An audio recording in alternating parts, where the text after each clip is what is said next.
This is Jacob from Wedge Me This, and I know I'm on a little early, but that's because I wanted to do a little bit of my own stuff first, and then when at around 9 o'clock, I'll start up subscriber craps, and I'll deal for you guys, and you guys can play your strategies with me shooting. So you're already at a disadvantage because I'm shooting, and that's one of the big disadvantages in craps.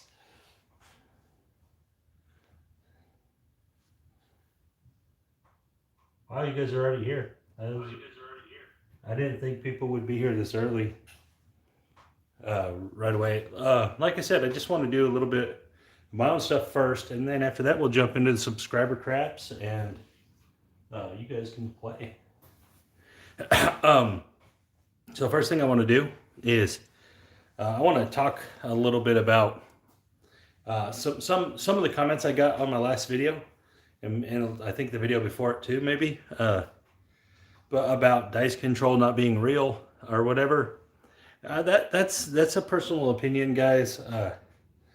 You can find, if you want to go the route of experts looking into it, you can find some of them that say it is possible and some of them that say it isn't possible. It just depends on which ones you want to look at. But the truth is you can test it on your own. You can build yourself a little rig, or and throw some casino dice the exact same way 1,000 times, and you're going to get a skewed set of numbers. It's not necessarily that you'll dodge the 7.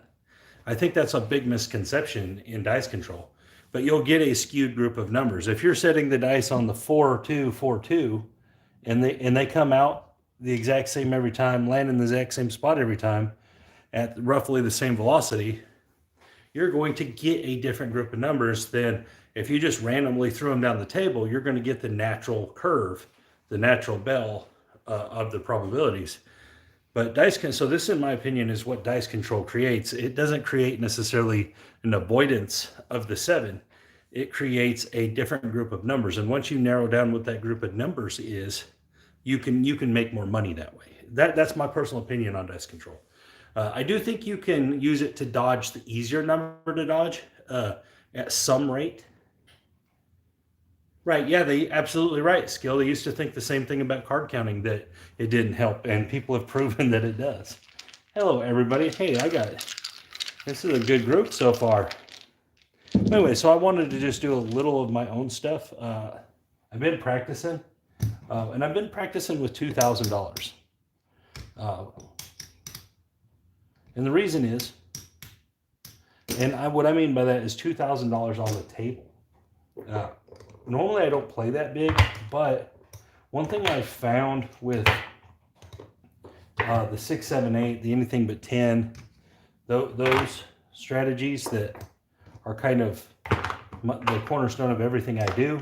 All right, so that's 1,600. I need 4 more hundred.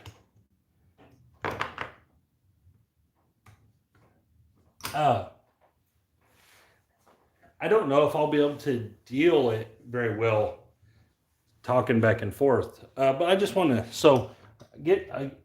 because this is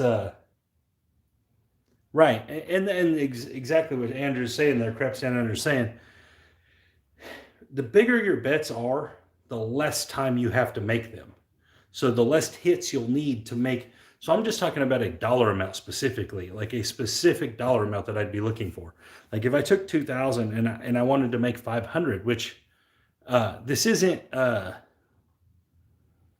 500 on 2,000 isn't all that crazy. That's only 25%, so that's not like some unattainable goal, right? But so think about it. Like, just think about all the ways you can make $500 off of a $2,000 bankroll. All right. One way is you could literally just play a $500 don't if you were confident enough that you could miss the 7 on the come out. If you could miss the 7, you'd be in line to win your $500 pretty easily. So, I mean, there is literally that easy of the way it could be. So what I want to do is, instead of a $100 don't or a $75 don't, I want to bump it up to a $300 don't. There's a very specific reason for this $300 don't. is because at $300, I don't have to lay that many odds to get to 320 across, 360 across, whatever, a big iron cross. I don't have to lay very much odds, maybe none. All right, so first thing first is I'm trying to get through this. I don't like hedging it, all right? In this case, if I lose, I'm going to go to $400. After that, I'm not going to do it. If I lose the first two, I'm going to switch gears into something else. All right, so I'm going to shoot the 1, 2, 1, 3. Very specifically, I'm trying to hit a 3 or a 2. That's my goal with this. And if I don't, hopefully I get a 4, because that should also come up quite a bit. The problem with this dice set is 11 also comes up quite a bit. All right, there's a 5. That's not terrible. All right, so at $300, this makes, you got a point of 5. This makes a really easy move into the Iron Cross. And I know a lot of people don't like the Iron Cross, but in this case, you're going to be able to play 150 on the 6 and 8 and 75 here.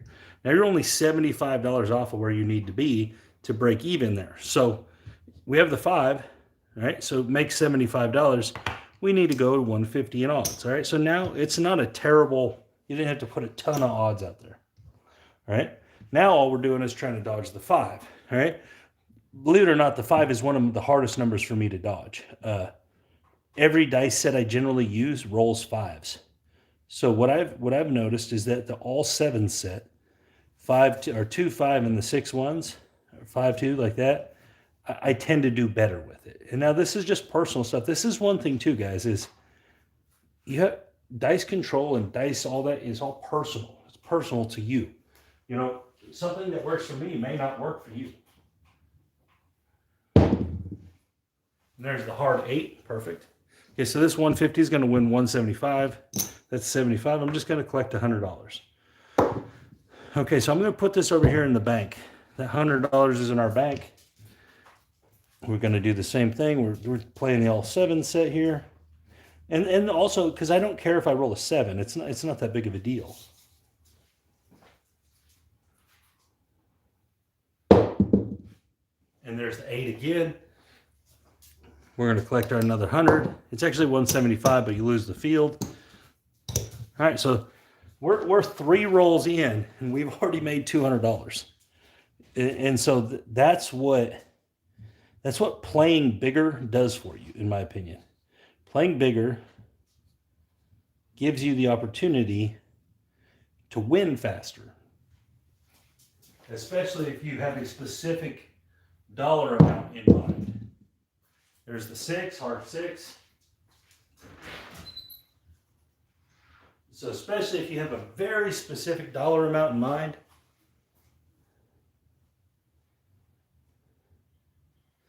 you know, okay, so the 6 is the same as the 8. It's going to win 175 minus the 75. So that's our third $100 bank. All right, that's only our 4th roll, guys. I mean, it's not like we've been here forever. That's literally our 4th roll. And so this is something that I've been really practicing, trying to get my, just a little bigger, trying to become a little bigger, better. That way I have to play less. All right, there's a 4. 3, 1. This damn dice control ain't working. All right. Remember, I'm only trying to go for that one small goal. I'm at 375. I haven't lost yet, and I've only rolled those dice 5 times. I might have lost right there. Nope, 628. Okay, so it's going to win 175 again.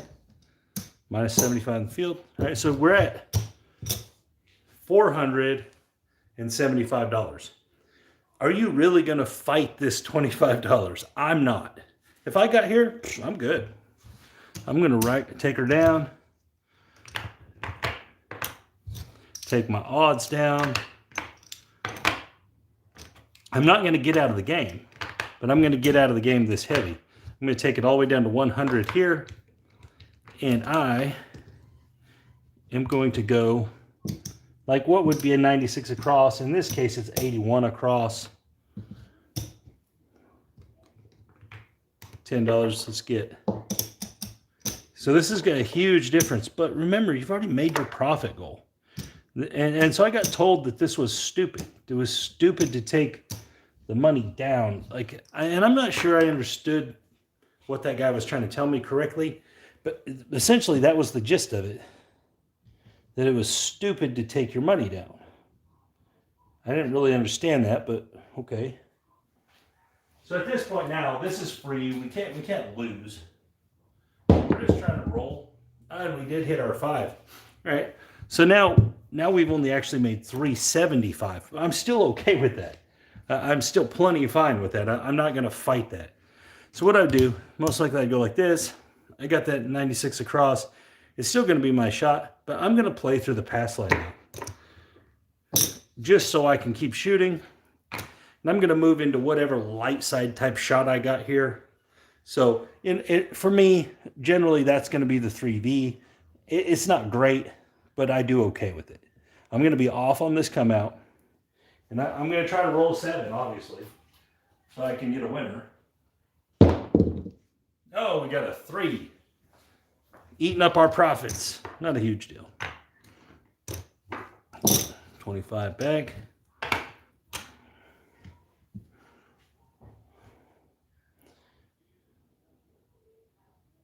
Oops, what are we doing? 3V. But see, one of the things I did there, and it was all just based in how it played out. By not fighting that extra quarter, I didn't lose $500 on that 5. And there's the 8. Okay, I'm supposed to get that. That's good. Heart 8. Perfect. Okay, I'm not going to worry about moving this around. I'm just going to let it sit up there. And I'm just going to keep shooting the 3V with a half press and let it go. Whatever happens, happens. When my shot ends, I'll calculate it and go home. This is why I want to be able to play bigger. This is the exact reason. That was a terrible shot, and I ended up with an 8 out of it. 21. I'm actually going to use this to half press as well.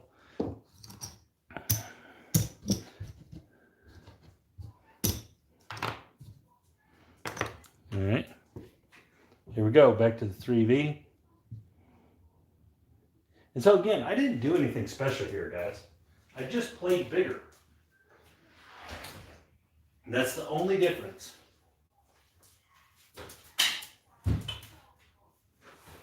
I didn't do any different things. I ran the same strategies. I just played it bigger. And it didn't take as much time to win. All right. Am I shooting good against the 7 right now? Yeah, I mean, I am. But if I wasn't, it would have been fine too. And there's our 7. Okay, so let's just see what we profited. I think we're right around $400. Just a quick estimation in my head of profit. All right, so there's 15. Maybe I'm wrong.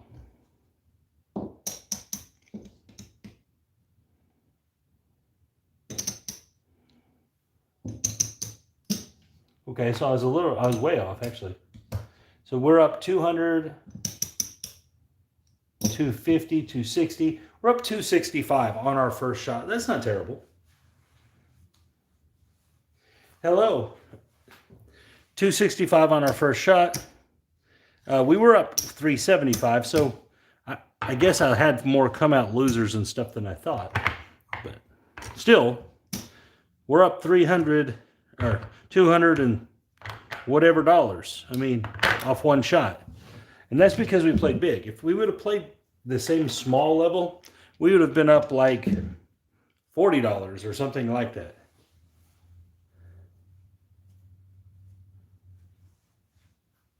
All right, so I'm going to go this one more time, but this time I'm going to use the anything but 10 as opposed to the 6, 7, 8 style.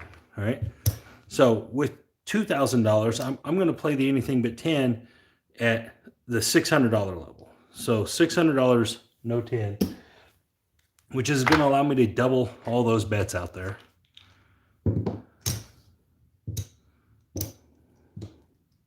From what they are at the $300 level.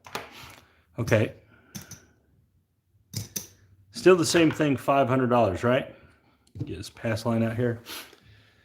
Okay, so how many hits do we need to get to $500? Roughly, them are going to come out to roughly $75 a hit. So, you know, you still need, you know, 6 hits. A good solid 6 hits. And that's because I'm going to press a little bit. All right, so anything but 10, 2, 3, 3, 2. I like this. It does help me not roll 10s. I do roll a lot of 7s. I just can't get away from the 7s on it. I do have some guys that said if I roll these dice over one time, that it'll change that. They're probably right. I just haven't had a chance to really practice it. 5, 4, 9.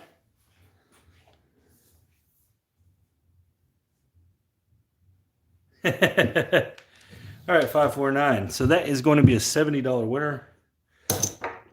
And what I've learned about the anything but 10 is I think you should do it one of two ways. Either you should press the first 3 rolls or you should rack the first 3 rolls. It's either full press or full rack the first 3 rolls. Or the first 3 hits, I mean. You have to go one way or the other. And reason being is because the racking is the conservative version and the pressing is the aggressive version, but they definitely matter. It definitely matters, and I've done this a lot. So I'm going to press this. And I've found that this really does matter. So the first 3 I'm going to press, but after that I'm not going to press no more. I'm just going to let it ride. Here we go. Ouch! Ouch! There I go running my mouth. Lost my 600. Okay, right back up. 600. That's brutal. That has 0 to do with strategy and has everything to do with that I didn't control the dice. And I mean, I know people don't want to believe that, but it's true. I've rolled this same set probably 10,000 rolls. And it by far outpaces the other ones. All right, so now we got a little work to do. You guys, you're down to the 600, so you got some work to do. There's a 570. That's the second hit. But by pressing, if you can get through without hitting a 7, just for a couple rolls, that money will come back to you. There's the 5 again. It's worth 105 this time. This will be our last press.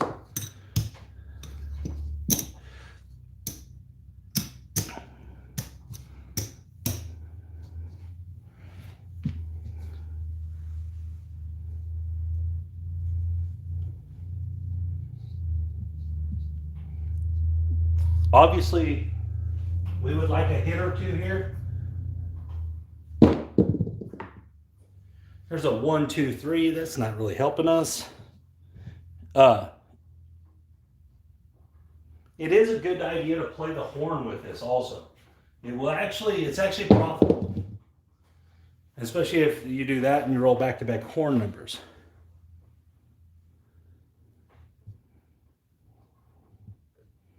I actually think they both kind of come out the same in the end. The racking or the pressing. It's just one is faster than the other. Ouch! Hey, okay, so this is another 6-4. Okay, and if you could rewind the video, you can see exactly what happened in this case. These dice came up and they looked good. And when they hit, this one, it shot that one over there. That's one of the big things that I find makes me roll 10s. If that dice jumps to the left, I tend to roll 10s. So, I haven't found a really good way to combat that yet.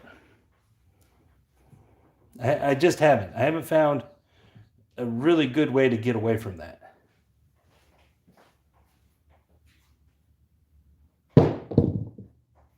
But it seems like as long as they don't do that, I'm okay. So it's 140 on that 5.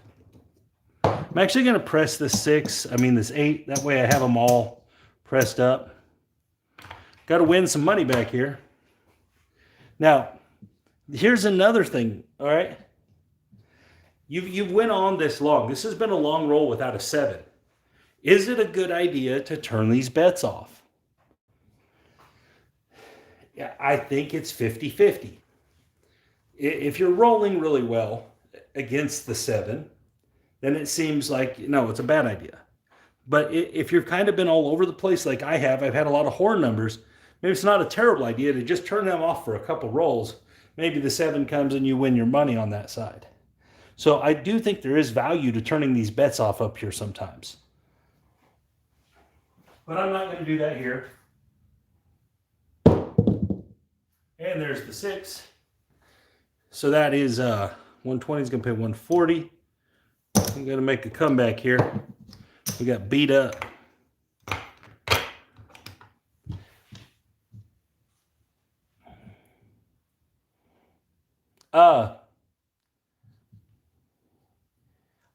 I made a couple bad throws. Both of them were bad throws, and they weren't good throws. 5, 3, 8. And that's also another reason why I like to bury it in the hook. Like I like to bury my throw in the hook because it seems to kind of help me not shoot them off over there. I need to get with George on that and see if there's something I can do to make so I don't have that happen.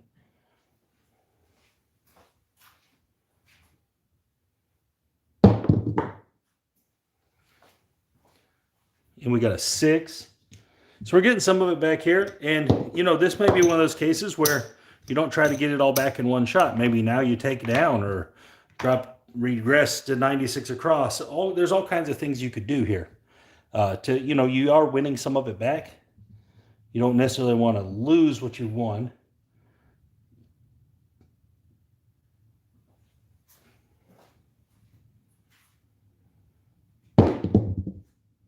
And there's our 7. So we're probably right on with what was happening.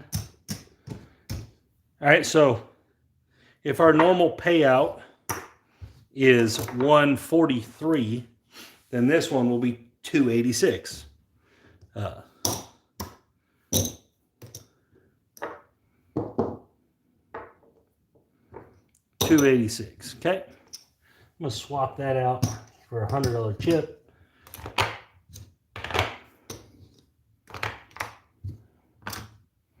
All right, shoot it again.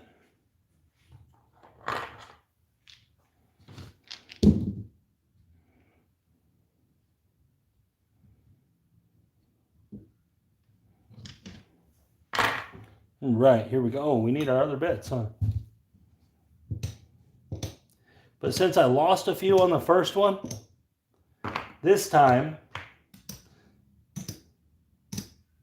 I'm going to go 3 hits and down and go to 160 across.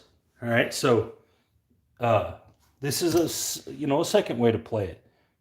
You'll make more than 160 on 3 hits, and we'll go to 1.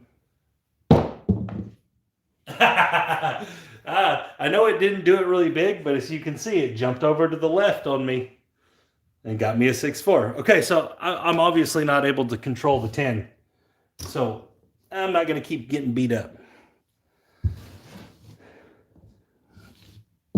I'm not able to control it as of this moment, so I'm just going to move on and try to attack.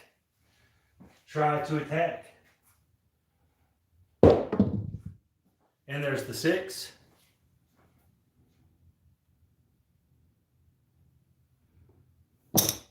I know you're saying that, Alex, but that can be your experience with it. That may not work for me. Lay the 4. Yeah, I don't know how many 4s I hit, but I know it was less than the 10s.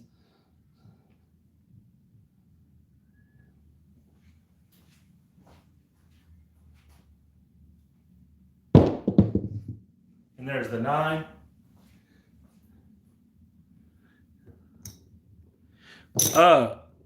I haven't put no practice into that set, if that's what you're asking.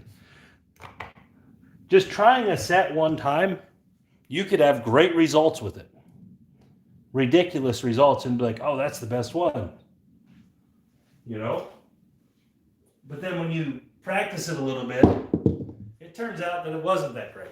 Because I ran into that a few times. 105.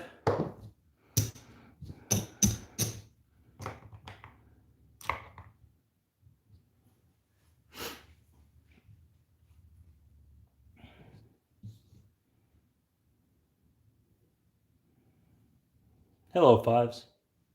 I'm just gonna run this one until I 7 out and see where I'm at.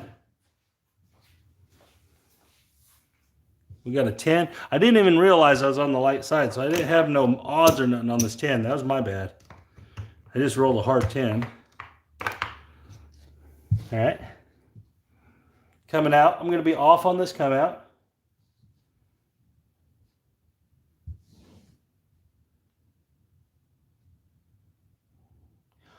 I'm sure I know what you're talking about, Alex. I've done all those things. It still comes down to practice. All of those things, all of those formulas and everything, it still comes down to practice. If you don't practice the shots, it doesn't matter. You can, the dice sets can say that you should get these things. But if you don't practice, then it doesn't make a difference. And there's a 3.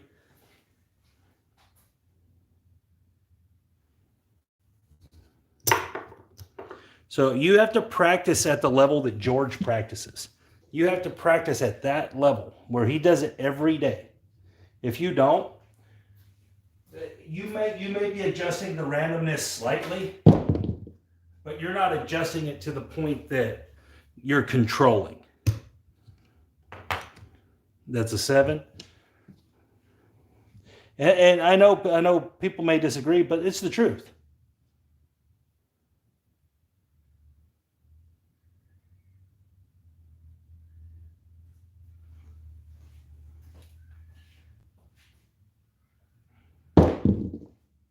And there's a 5, 3, 8. Right now I'm shooting the 2, 3, 2, 3. And I'm only reason I'm shooting this. The only reason I'm shooting this is because that's what it looked like when I picked it up. I don't have a reason behind it. And there's the 7. I forgot to put 10 money out there and everything. But all that, the being able to tell people which dice sets will work for them, it's not really valid. It really isn't, because everybody is so different that even though you may be able to guide them to where they need to go, you're going to be so different. Your throw is going to be different. Your velocity is going to be different. But what I'm getting at is that so all of these people that try to teach dice control, they're trying to teach you to do what they do.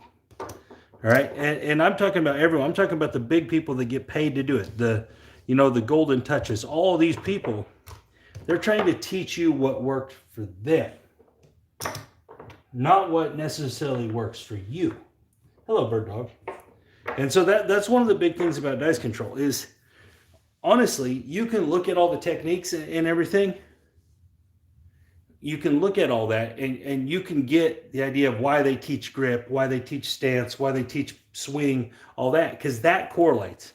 But like dice sets, your velocity could be slightly different than my velocity, and I will get a ridiculously different numbers than you will, just off the velocity. So really, it's all personalized. You have to put the effort in yourself. If you don't put the time in, your dice set could be totally different than everyone else's. And that's not what my numbers say, Chris. I track all my numbers except for on these live videos. And my numbers say that I roll, when I'm trying to roll less 10s, I roll quite a few less 10s.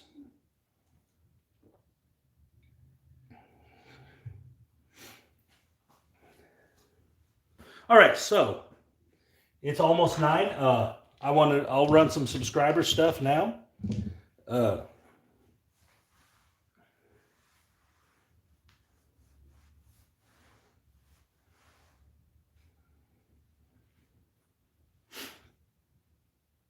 okay, another thing, guys, is about probability and stuff.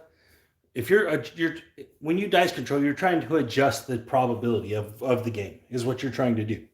So by trying to adjust the probability, that to adjust probability to get an idea if you've done it, it takes a lot of data to get an idea if you've actually done it, because short-term variance, standard deviation and stuff, you may not be able to read what happened.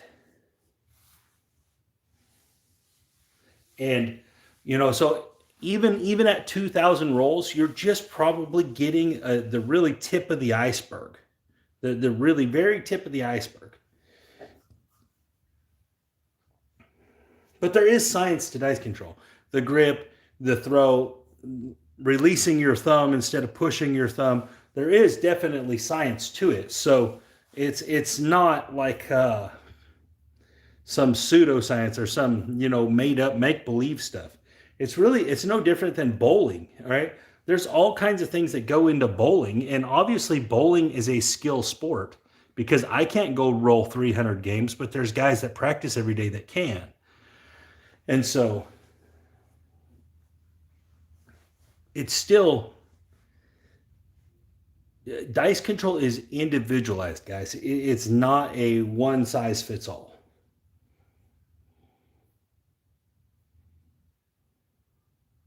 Yeah, absolutely.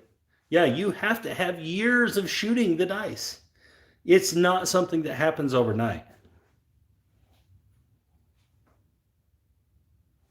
More like pinball than bowling.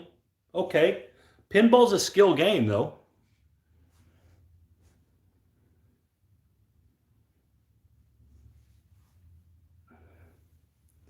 But what I'm saying about bowling is, okay, so for example, when you're bowling, you don't know how much oil is on the lane. You don't know if they only oiled the lane halfway down. And all this is going to adjust the hook on your ball, right? What boards you're standing on, the velocity you come up, your run up, all these things, your swing, your backswing, your power on your ball, all of it affects bowling when it gets down there to those pins. You can hit what they call the pocket. You can hit the pocket on the bowling. That's right in between the 7 or the front pin and the second pin, the 1-2 or the 1-3 pin there. You can hit that every time and not roll strikes. If your velocity is wrong, if just one small thing's wrong. And so that's, to me, it's more similar to dice. Bowling and dice control are very similar to me.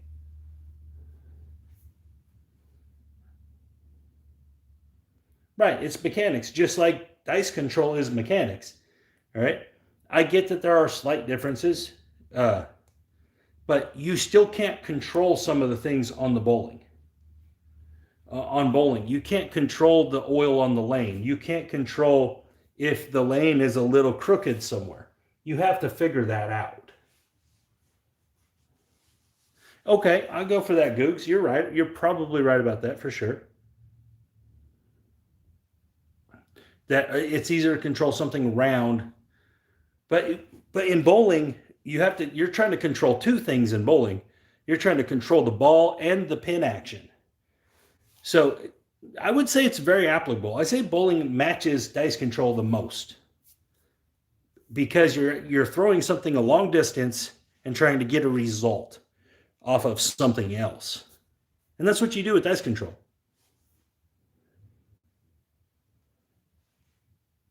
Yeah, okay, and golf too. Uh, in craps, you can adjust. If you've put that much time in, Googs, you can adjust. You can adjust to the table conditions. If you go to a table and it's super bouncy, you can throw the dice slower and they won't bounce as high. If the table's super hard, you can drop them in and they'll die. I mean, there is adjustments made. It just takes a lot of practice. And so that's why so many people don't think dice control is actually real, because they don't put the time in for it. They have one or two good sessions that gets them peaked, and then they see it goes bad for 20 in a row. But it's because they weren't practicing in the middle. All right. So if that's the case, if you're not going to practice, it's absolutely right. You should just throw the dice down the table, because then you're going to know what the probabilities are.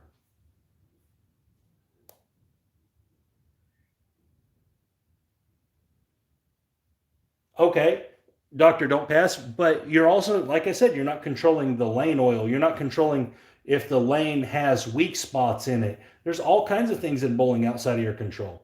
You're not controlling if some of the pins are what they call dead pins, that they don't get action. There's all kinds of things in bowling that are out of your control as well. So it's very applicable. But here's one of the things, okay? Is if you're against dice control, it's going to be very difficult to convince you of it.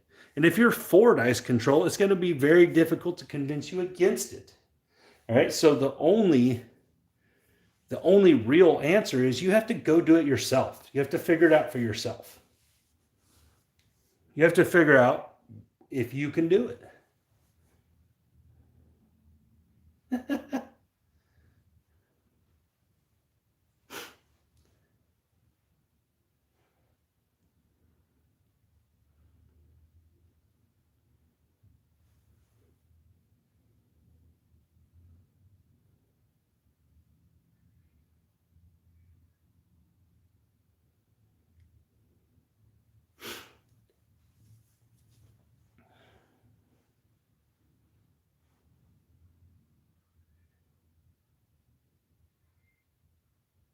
Hello. Got both players from Australia.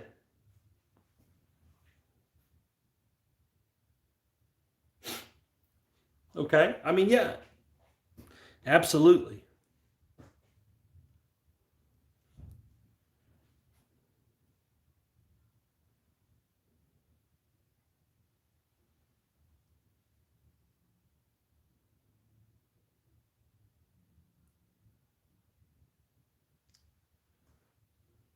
Sure. I mean, and that's another thing is people have definitely different opinions on dice control and what it is.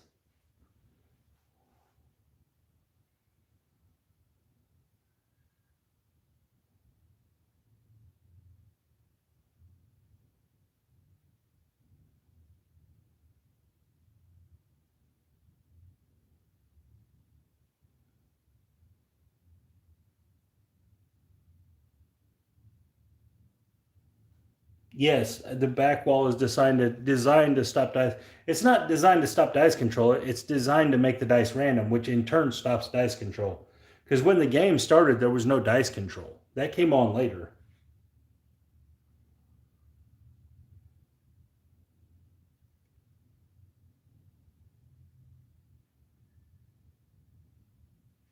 But I mean, there's other ways to do it too. Go play with some of the professional dice controllers and see how much better they do at the table than you.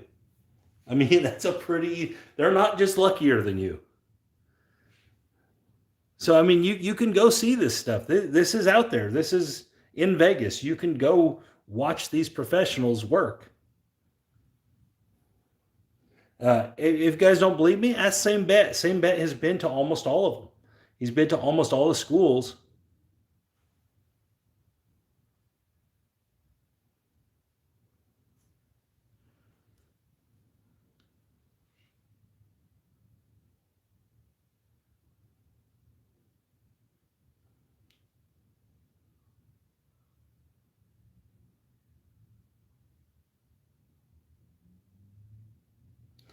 And I mean, Ed, I'm all the way for it too. I think strategy is paramount and dice control is secondary.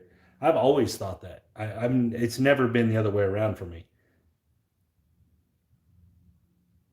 It's never been the other way. I've always thought that dice control is secondary to strategy and money management. And really, in my opinion, dice control is more like a tool for your craps game. It's more like a tool. It's almost like having, understanding how to, whatever different tools that you develop. But that's my opinion on it. So I also don't think that.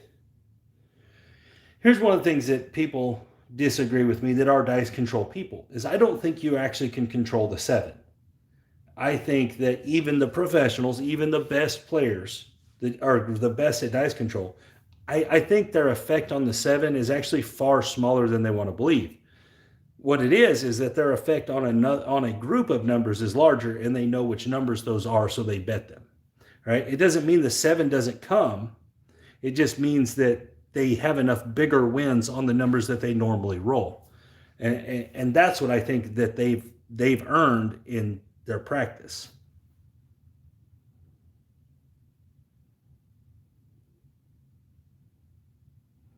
You're absolutely right, Roger.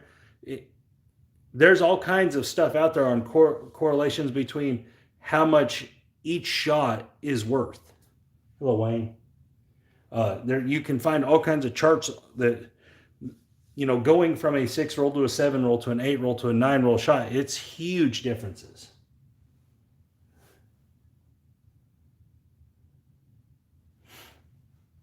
Yeah, I mean, yeah, absolutely. It takes time.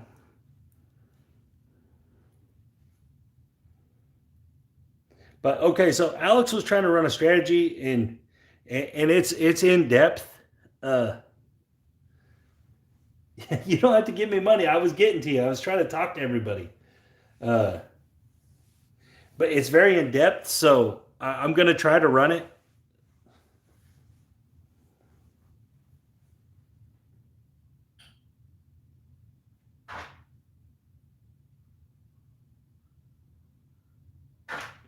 Um, there's actually times that dice controllers have got tossed out too. So I didn't think that either until I saw the video. So there actually is. I mean, there actually is dice controllers that have got kicked out. So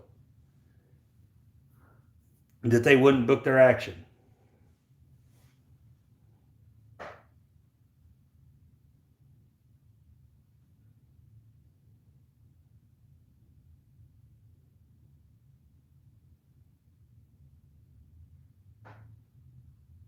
Okay, you got to tell me what it is again, Alex. You got to tell me what I'm supposed to start with.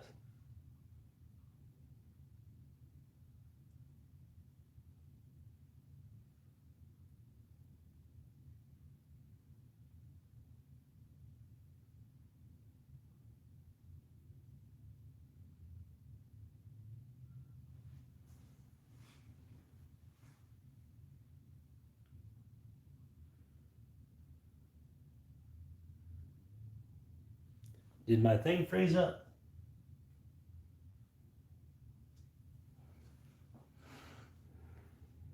But yeah, Alex, you got to tell me there. What is this?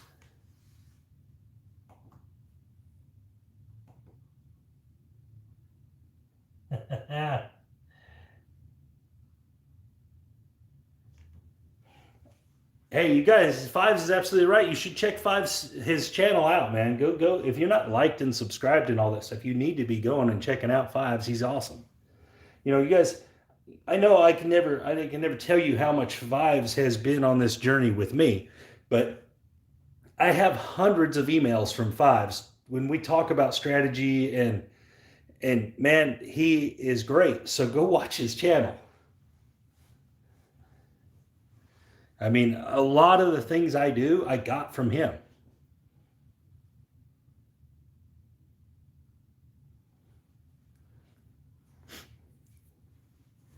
And I could go look at how many are from him, how many emails. I'm telling you guys, it's hundreds.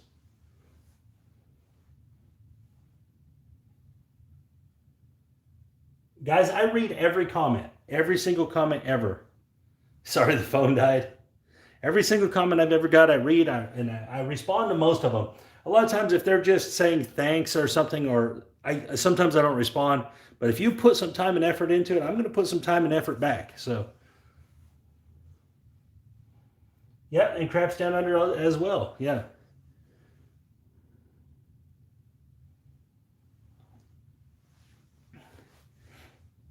All right, Alex. I know it's a $15 field, 43 on the 10, hard 10. But it's not just U5s. There's some other guys that I've got hundreds of emails from that I talk strategy with. There's guys that I talk to on the phone. There's guys that I text back and forth with. I mean, me and Googs text regularly. So, I mean, Mike, I played with Mike before a couple times. I mean, I definitely take into account everything you guys say.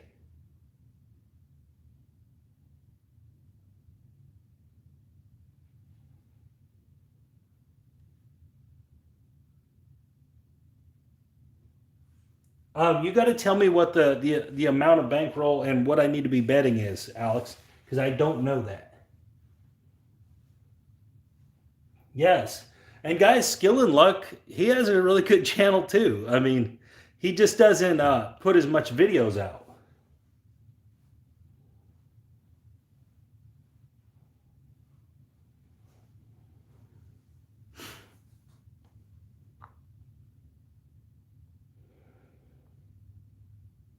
Okay, $2,000. I thought they said $20,000 for a second. I was like, whoa.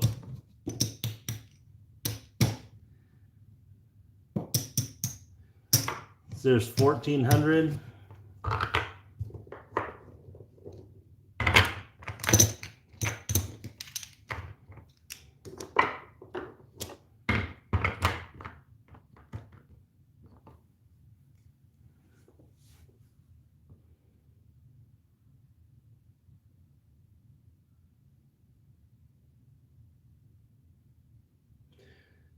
If you guys haven't checked out all the Hawaiian Craps channels either, you're missing out.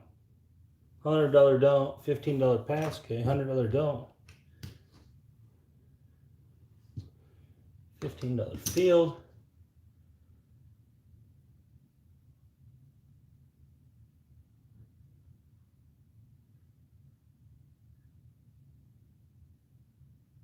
Okay.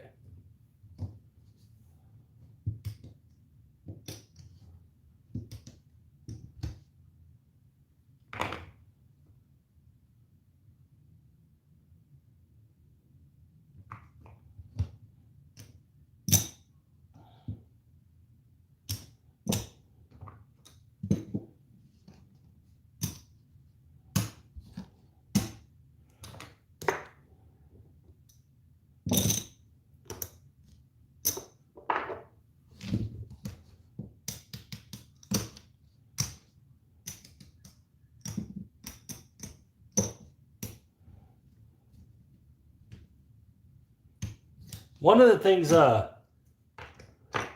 it's 30 watching and 7 likes because we were talking about dice control.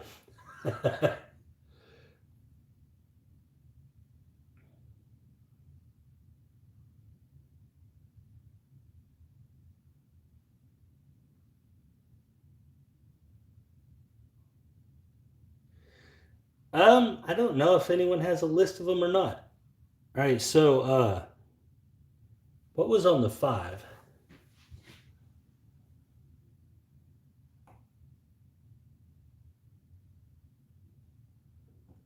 Okay, 15. Oh, 40 on the 5? Okay. Yeah, Vince did have one, right? That's right, Vince did. Yeah, he was on that.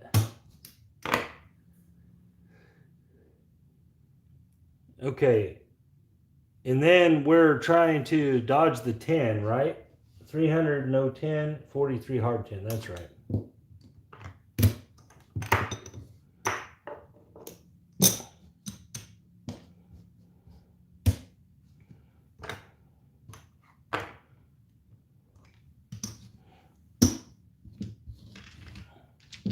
Yeah, Sleepy probably has a list. Sleepy has a list of everything. Sleepy knows like your license plate numbers and. All right, so I'm gonna shoot. The 6-4, 6-4. Can I put it on my page? I can try. I'll have to talk to those guys and see what's up. Everything here's working, guys, I'm guessing. Krebs Nason has a list, but I don't know if it'll be with everybody's.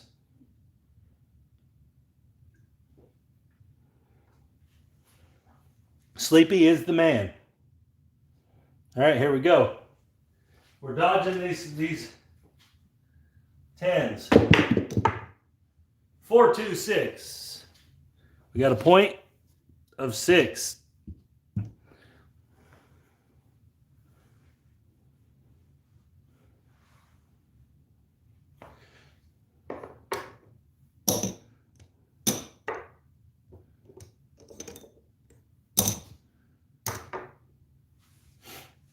Okay, $56.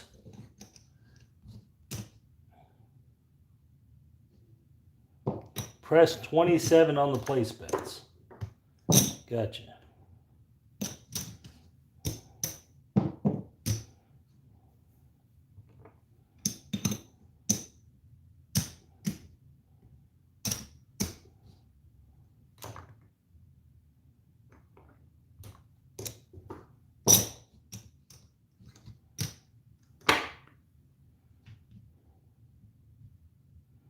Okay.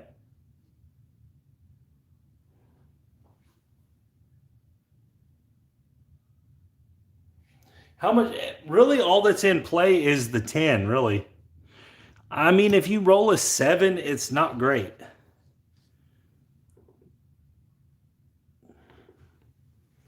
You're going to lose a chunk on a 7, on a come out 7.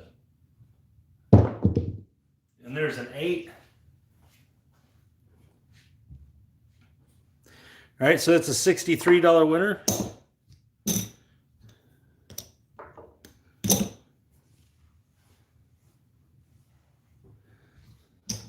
But after that, the 7 is taken care of. Really, it's really just that come out roll 7. After that, it's still just anything but 10, really. 54 across. It's just, this has got some heavy pressing in it.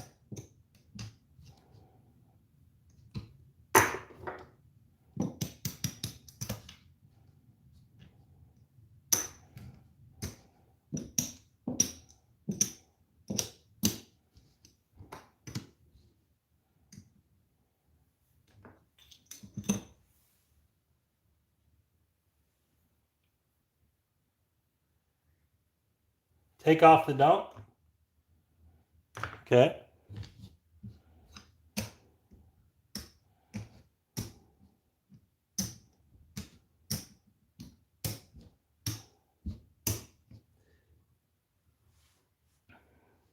And this,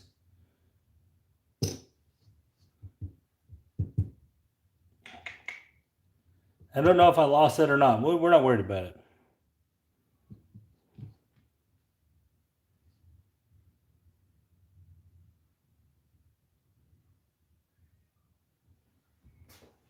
All right, I think everything's set, right?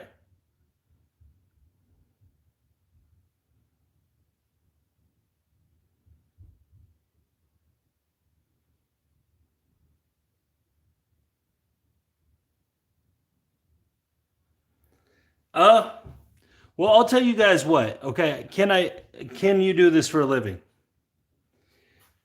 My answer is yes, but there's a caveat to it for me. And that caveat is that I don't know how to pay for insurance. Because that's my big problem right now. So there's 60, 30, I'm going to drop $1 for 60.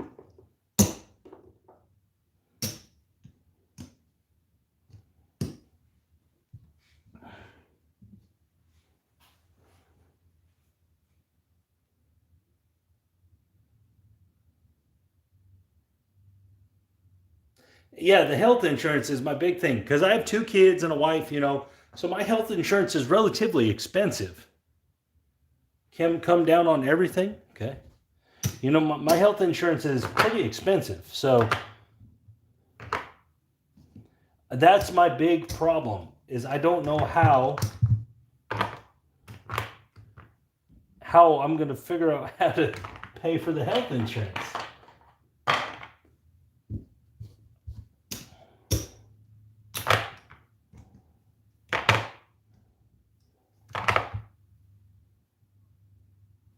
Okay, right. And so that's the answer, right? Doctor Don't Pass right there. He's saying it. You got to make enough for you got to make enough that you can pay for it. I don't know that I can.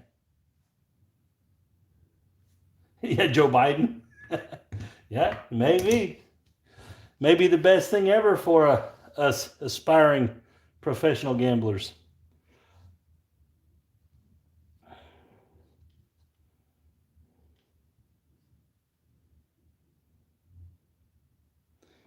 Okay, so I think I got you set up where you said.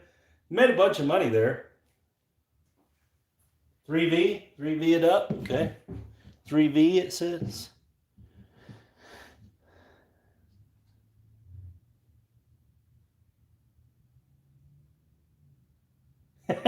Yeah.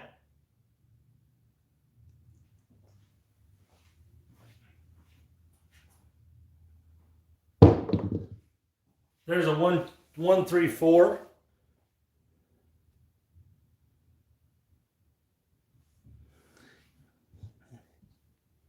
Because believe it or not, guys, that's what's stopping me right now is the insurance.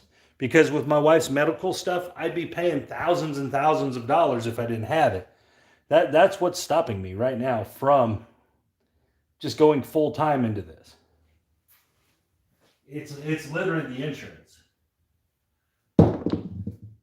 And there's a 12.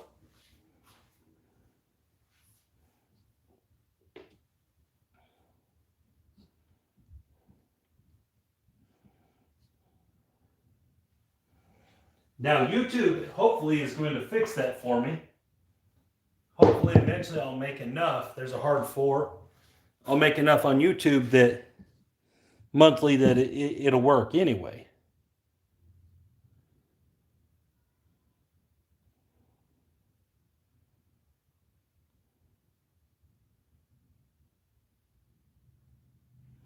Okay, I don't think I'm going to roll 7 here. I mean, I think I'll get that 6 before the 7. There's the 9. My shots are actually playing pretty well.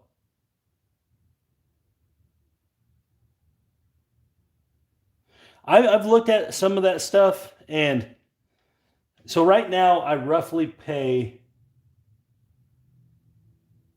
Okay, so that was the other thing. Okay, so I'll get to that in a second, Dr. Lopez. But right now I roughly pay $600 a month for 4 people, which is really good. And it's really good insurance.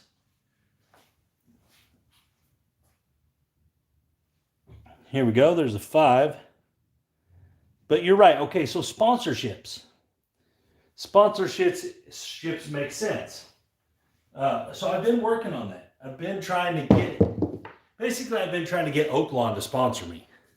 There's Aces. I've been trying to get Oaklawn to get involved in my channel and be sponsored by them and stuff. And it's getting better. We've had some really good conversations.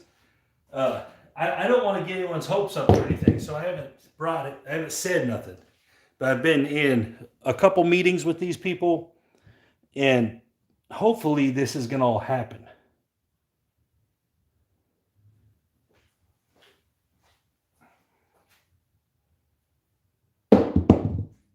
There's the 5. I'm right on that hard 6. I just can't get it to stick. I just can't get that other 3 to stick. There's the 8. Can we buy shares in this? Believe it or not, I have thought about that some. Because the way I want to publish my book, it's going to be expensive. And so I've thought about that a little bit. There's the 12.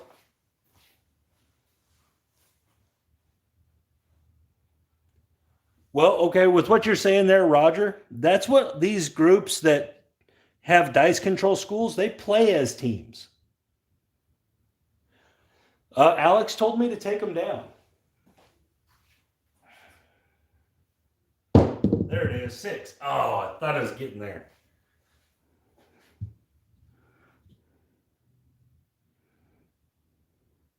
I can probably roll a 7 if you want, if I go to the 3-2 or the 2-3-3-2. Yeah, so because there's the 7. So one of the things about the way I want to publish my book is I want copies with good illustrations. So like how-to books with shiny pages, good illustrations, and I want a lot of illustration in it because craps is a visual game, right? You got to look at the table.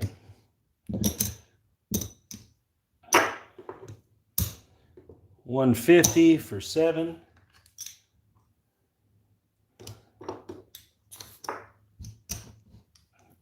So that's a big part of it.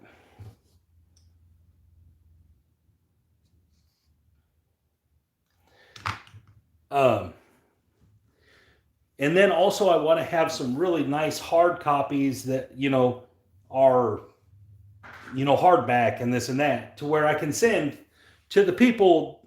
And this is, I'm probably going to hurt some people's feelings.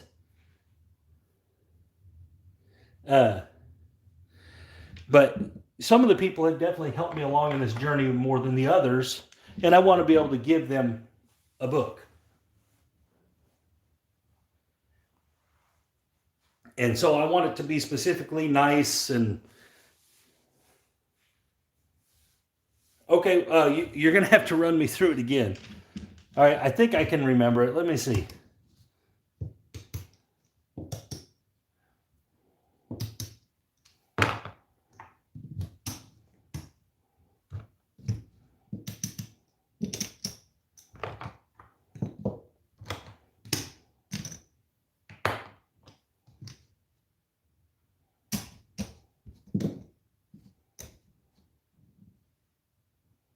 Yeah, of course I paid properly.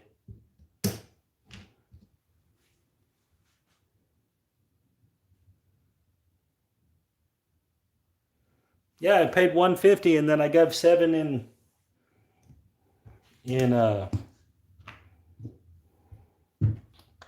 VIG.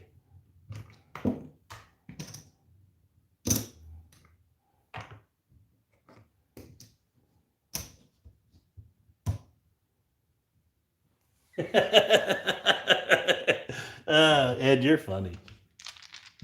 Okay, so we're gonna shoot. Oh, we need some lay-bin. Let's try it again.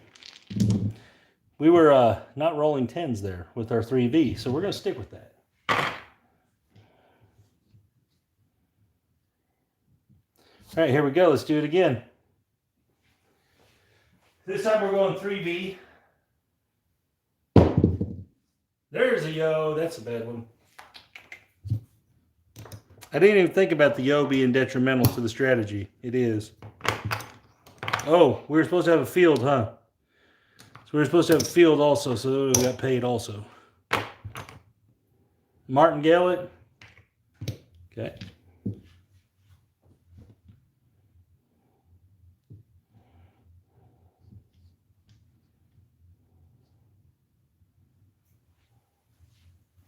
Here we go. And a 7. Oh, yuck.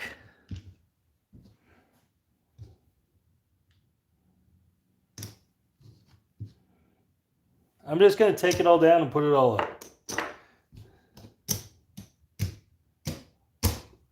I just said I was missing the 10 with that. I didn't say I was missing the 7s.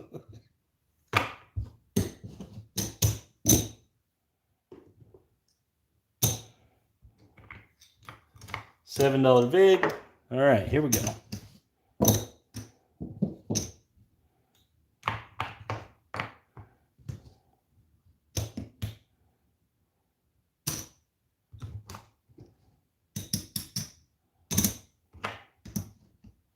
Need $10 in white chips.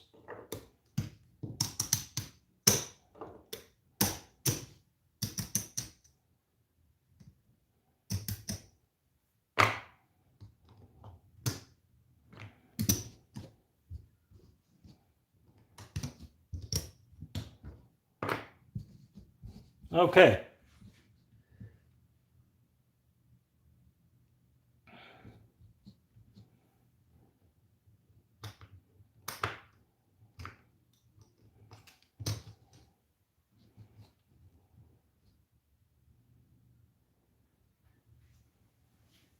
Here we go. 314.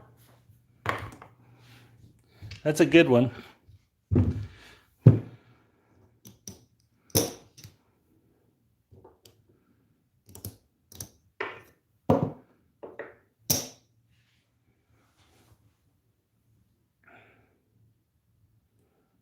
Now what do you want me to do with that don't bet?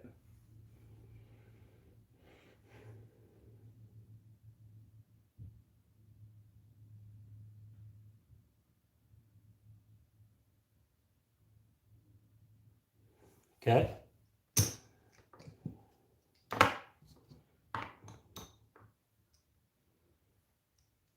Okay. Did you want me to press that other money?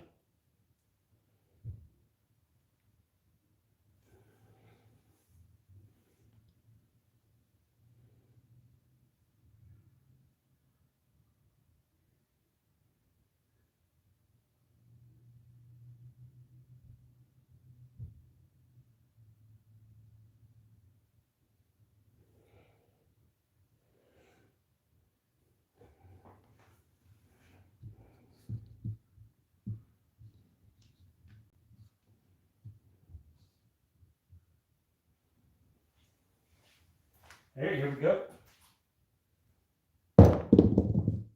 And there's the 8. That's going to be 56. It's going to lose. Press 54 across. Okay. Get 50 in red.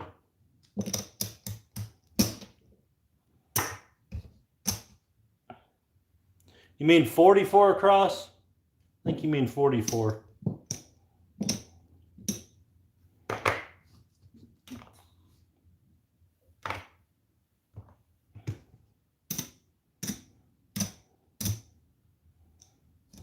Sorry.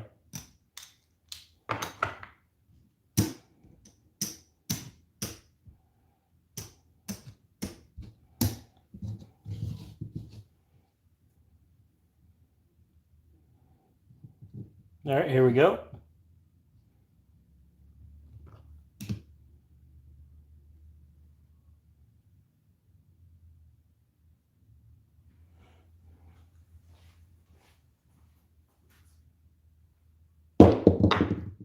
Oh, hard 10. That's okay, though. Hard 10's okay. That was supposed to be 43. I messed that up. All right, so anyone know what 43 times 7 is?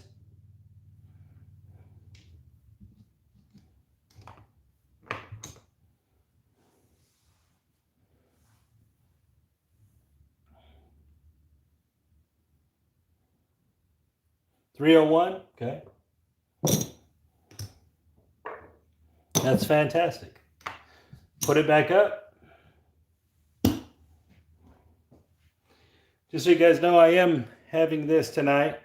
I wouldn't mind getting sponsored by these guys. This would be a cool sponsorship.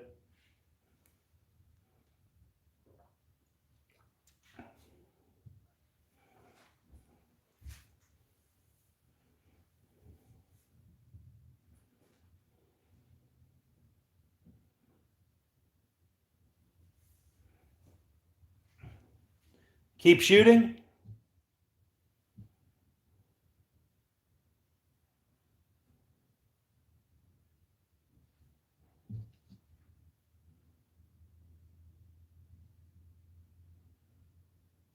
Okay, here we go.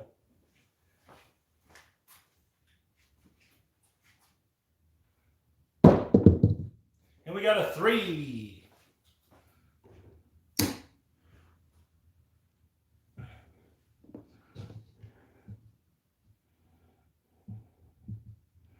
All right.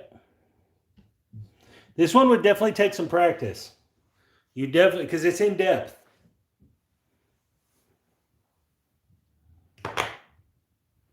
On the field numbers, we're just shooting, right?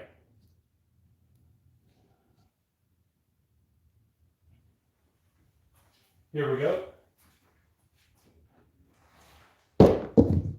Oh no! 6'4". No, that goes to show how terrible I am. That's actually was a lot of rolls without a 6'4", though. Overall.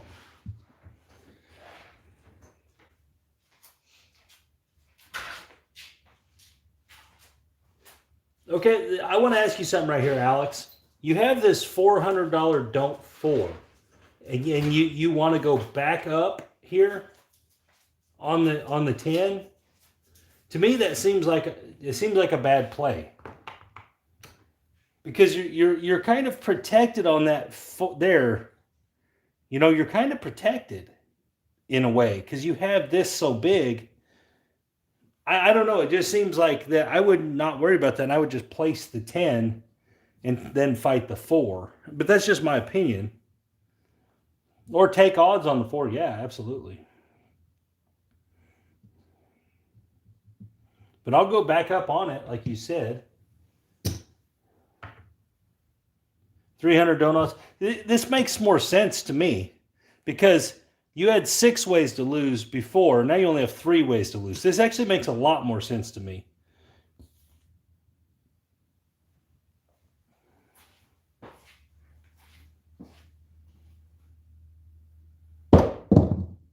And our 7. That's okay. Okay, so now it's got a 7. Not a big deal.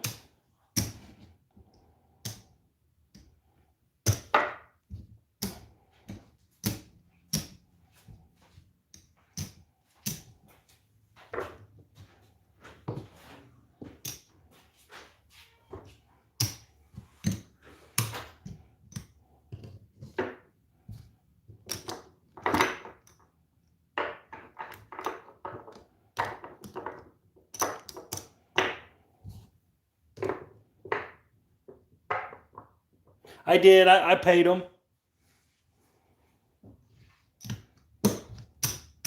I'm just kind of curious where this all landed because I actually think you haven't lost anything, or just have barely lost. So it's 13, 1800, 1900. Okay, that's kind of what I thought. 1984. Yeah, 1984. So I mean, that's pretty good for kind of the way it went bad there at the end. It was kind of a bad little run, and it's still not down really. I mean, 1984. That's $16 from the starting point. So that's not. I mean, at $2,000, $16 is not being down. That's you're just even. So yeah, I mean, I'm actually. I mean, that when you after the bad run, you're still even. That's actually pretty good. That's a sign of a good strategy. Is if a bad run comes, you still end up even. Well, you probably have to have someone that can shoot well. Okay, one more shooter. Let me see if I can remember it.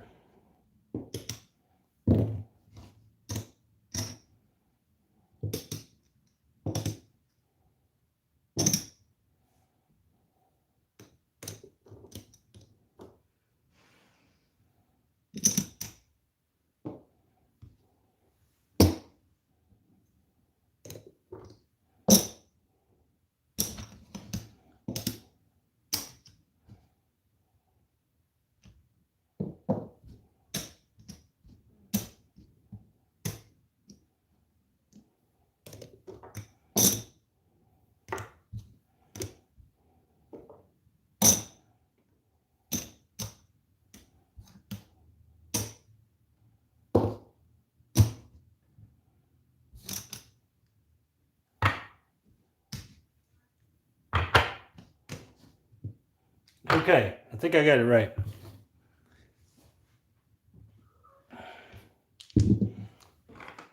Let's do something fun. Let's switch dice.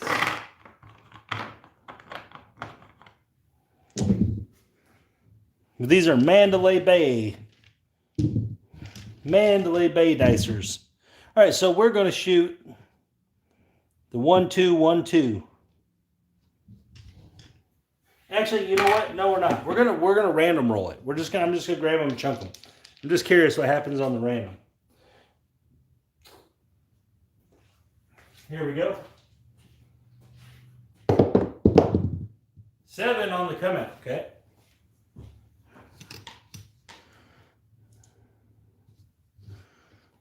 Just gonna pay there.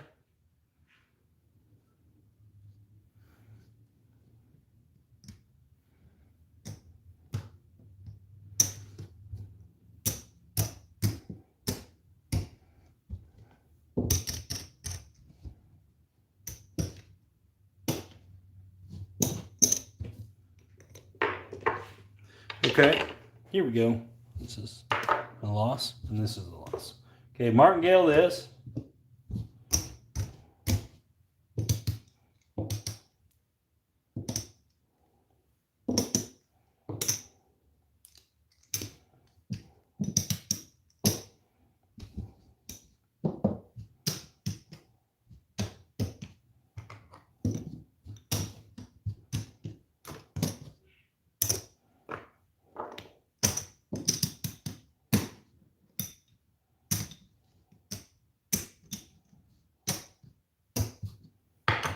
Ta-da! Oh, and I owe Vig $7.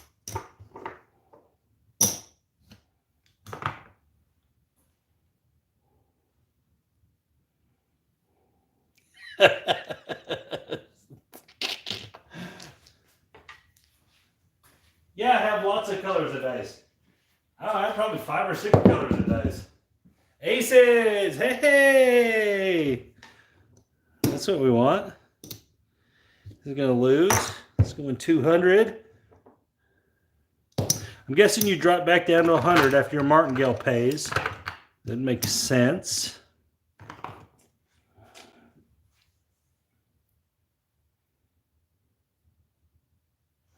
Yep. Thought so. Yeah. All right, here we go. Hard 8. Perfect. Perfect, perfect, perfect. $56. 55. 6. Put that back. So on now, I pull the don't, right? I pull the don't because it's an 8. Some red chips.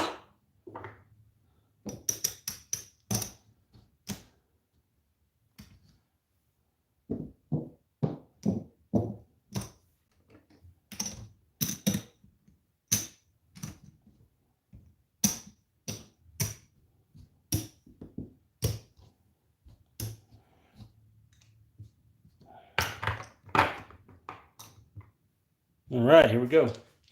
All I gotta say, guys, you can't shoot, you can't win. There's a 3.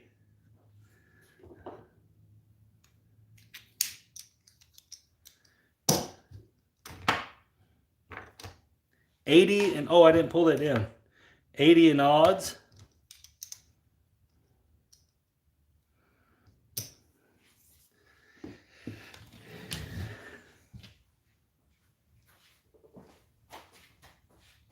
Here we go. And a 5.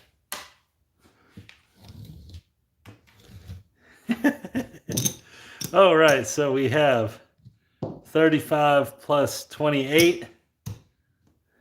63. Don't start. 63.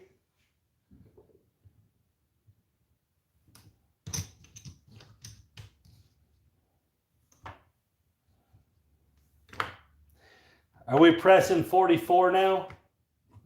54, yeah, that's what I meant.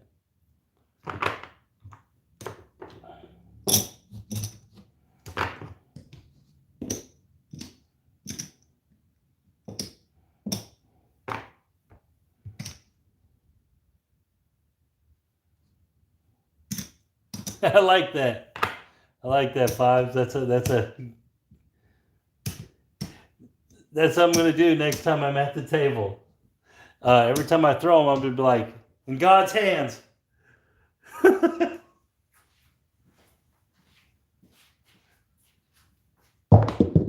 we got a 6. I gotta see what this here.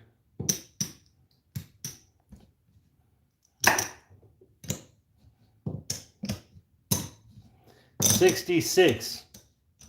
Perfect. So that is 77.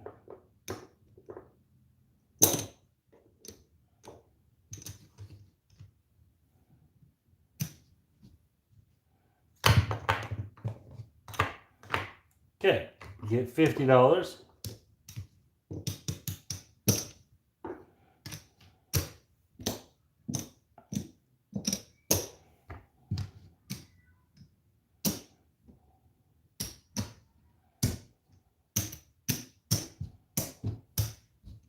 Ha!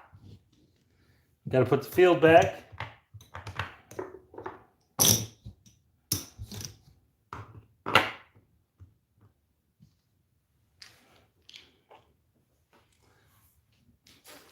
All right, here we go.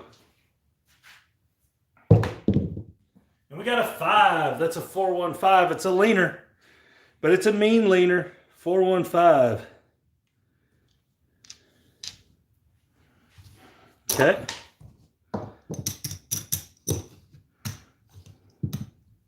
Oops. 70 and 21 is 91.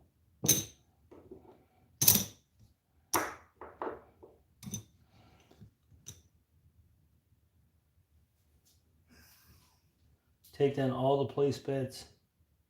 Okay. Gotcha. Gotcha.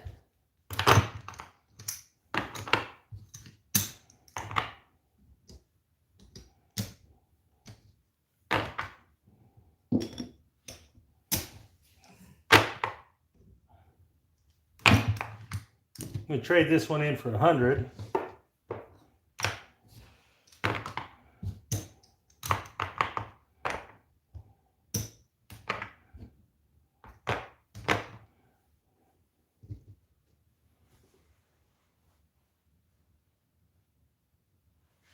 Okay, so we're at 5, 600, 7, 8, 9, 10, 18. You're at like 1930 in the rack.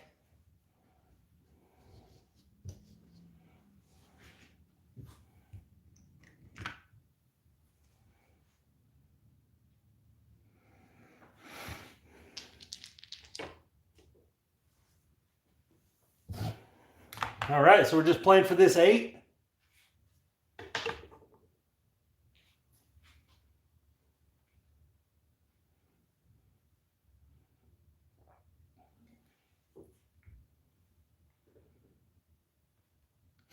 You just pull his odds too and go.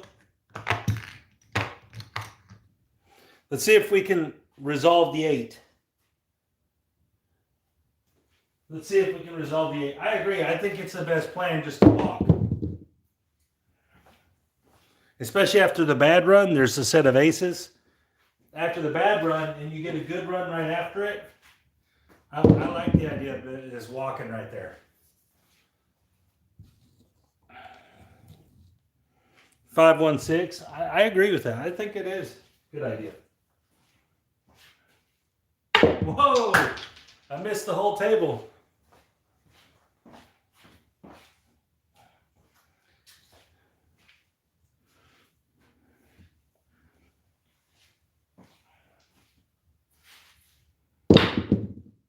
Aces.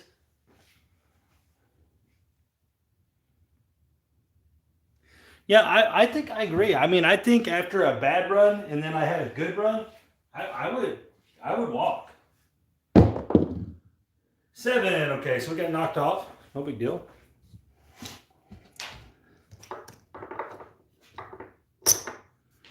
Yeah, so yeah, I agree. That's a great place. It's 500, 6, 7,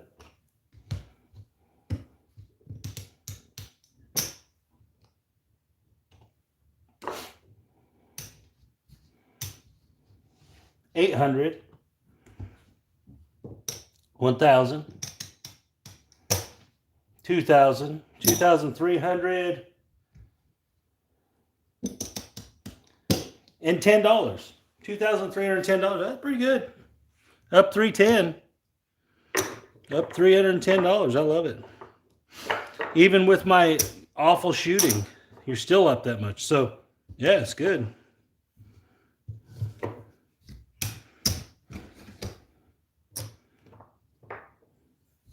Yeah, I'll have to watch it again.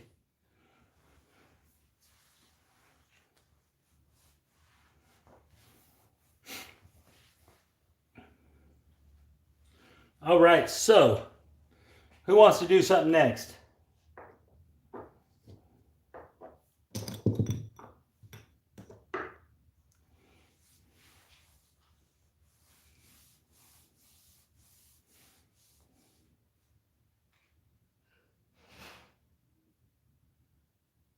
That's right. I can't shoot and I win all the time. I don't win all the time, but I win a lot of the time. So, and I'm a terrible shooter. So, in fact, guys, most of the time I don't really rely on shooting. It's really secondary, so maybe even third thing I rely on.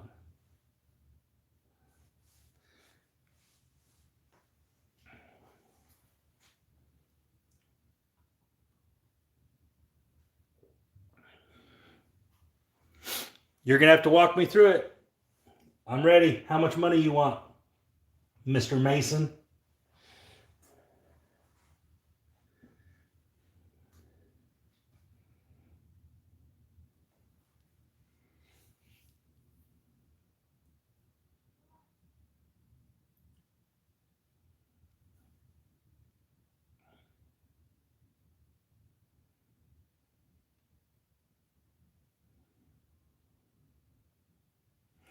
Someone needs to tell me something.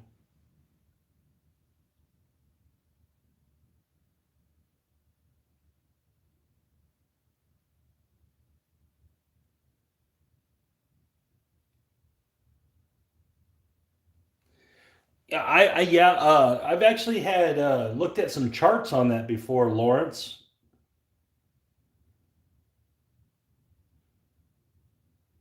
Uh, on how depleting bankroll makes it harder to recoup.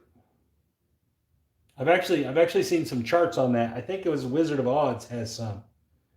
It might not be him, but someone had some charts on that.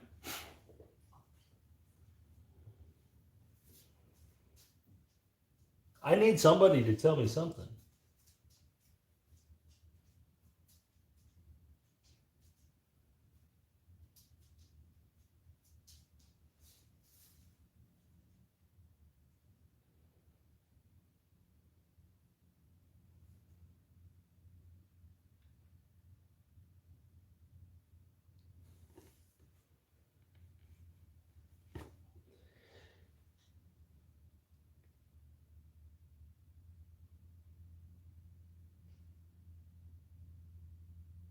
568.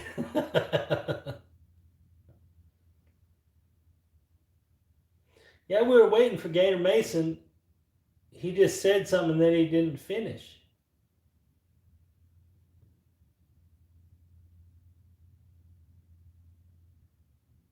Yeah, he did. He just put it out there and he didn't finish.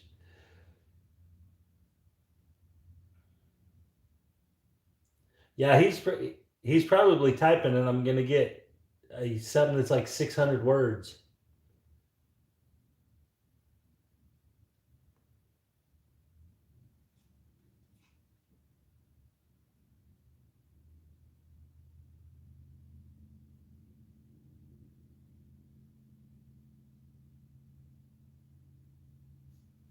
Yeah, I've had my phone die before on live streams.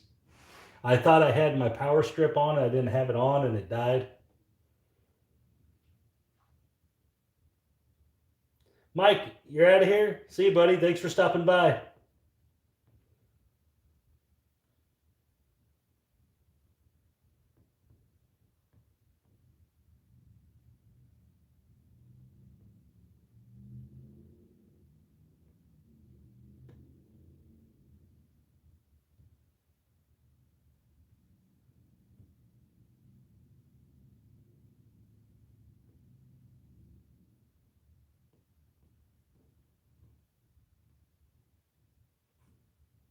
So, anyways, guys, I'll say a few things about this Oaklawn thing I'm working on. One of the things I'm trying to get them to do is I'm trying to get them to give me, because they have a hotel there now. I'm trying to get them to give me like free hotel night stays and uh, free plays for like $100, $200, $300, stuff I can give away to you guys in return for advertising on my website and advertising on YouTube and stuff. I'm trying to get them on board with that, and they seem interested. So that's what I'm trying to get in the payment is like some stuff, some little packages where I could give y'all a night or two, and you know, like a $300 bet or something like that, or some free play, some legitimate free play, not $10, you know.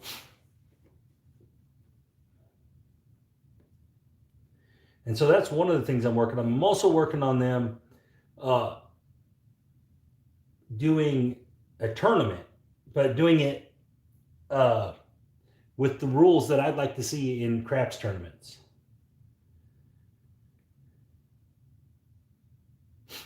So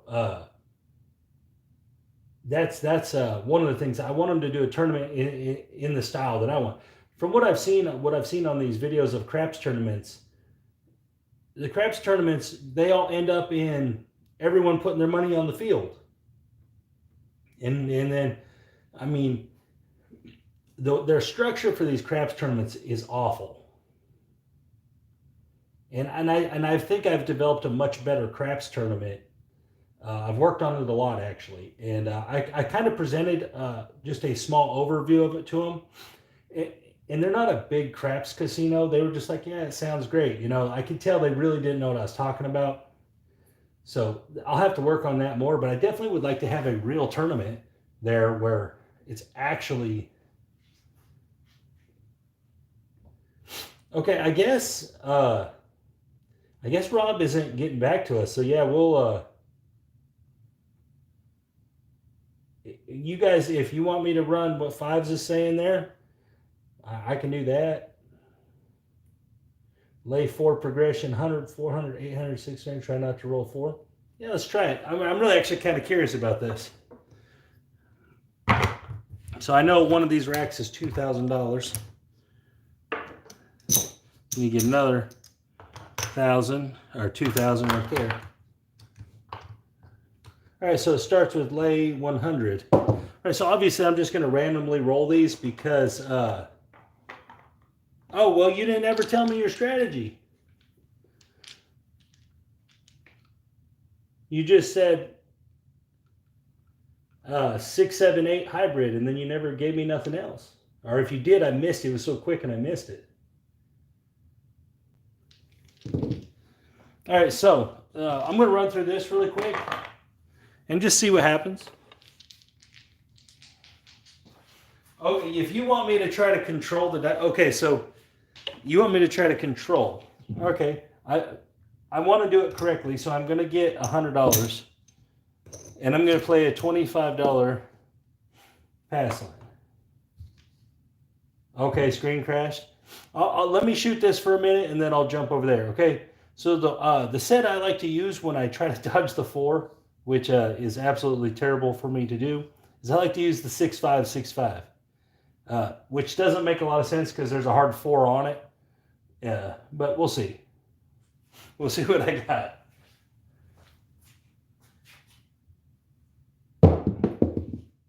All right, there's a 6. So now I'm trying to roll a 7. Good night, Mr. Ed. Oh, you're saying good night to Hoss. Okay, yeah, good night, Haas. Sorry. All right, so we want to go the 3 2 2 3 because I tend to roll a ton of sevens out of this. A lot of times I would throw the 2V to throw sevens. There's an 11.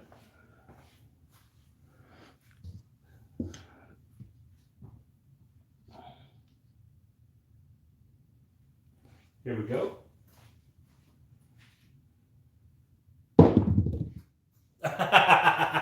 There's a 4. All right, so now it goes to 200, or it goes 100, 400, right? 100, 400. Oh, the only reason people lay the 10 because of the 4, I would say, is because that's what I said that. That's a lot of people have laid the 4 though when they've made videos.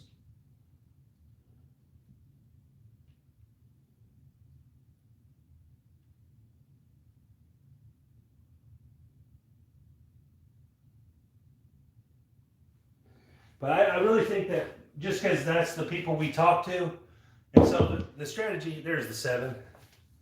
The strategy that, I put out is anything but 10. So that's just kind of how it gets called. I don't necessarily think that that's better than the other. The probability is the same, so. Okay, so we won 200, so we owe $10.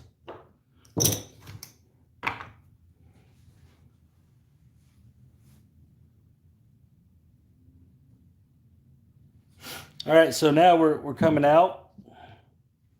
I'm just going to keep shooting this 2 3 3 2 actually, because I may roll some 4s, but we got the 4 on a progression.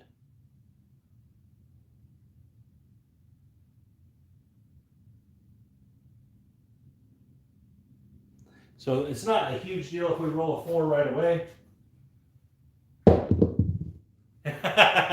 Of course, we roll the 4 right away. Of course we do.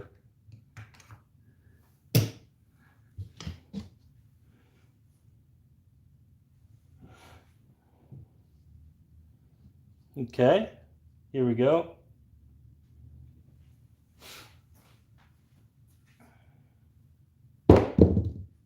And there's the 5. So we're going to hang out right about this 4. Because this they should roll low numbers, right?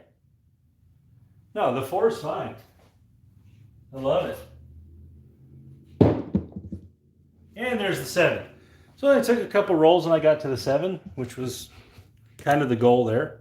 And drop $10 for 200. Go back down to 100.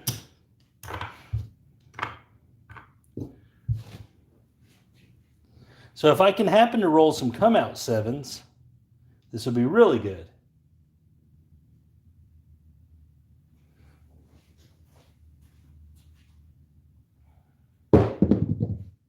There's the hard 8. Pretty sure that's what I'm supposed to get since we're using the 2 3 3 2. Or, I should have 2 4s on there. Here we go. Oh, terrible. 426. The $25 pass line is a little detrimental. So you'd want to probably play at table minimum for sure. Or play the don't.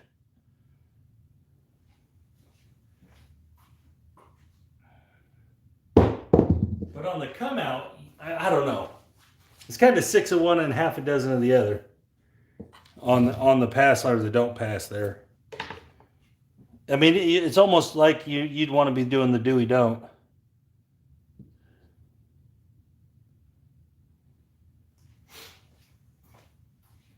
Here we go. Should get a 7.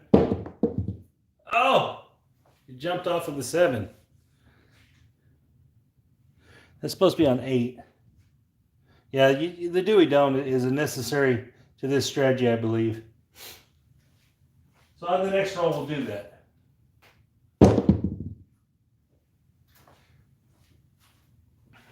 Okay. 7 should be here.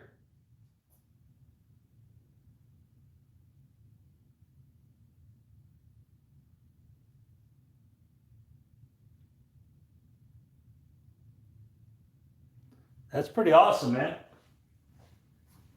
Here we go.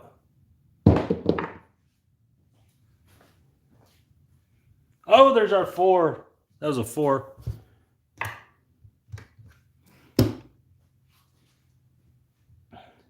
You know, Todd Harrington is into the space shuttle stuff too. I don't know if you know Todd Harrington.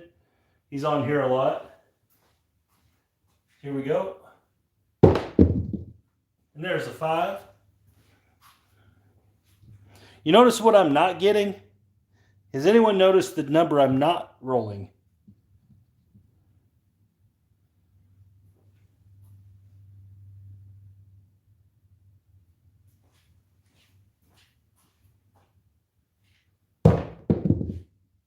There's the 9.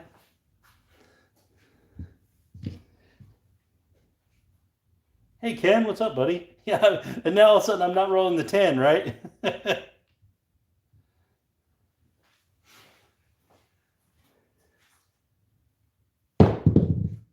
There's the 5.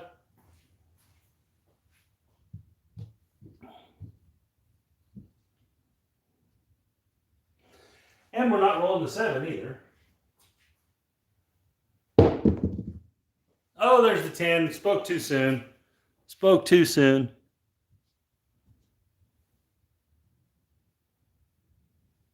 Yeah, Todd is a contractor too. He's a vibration guy. He does vibration on space shuttles.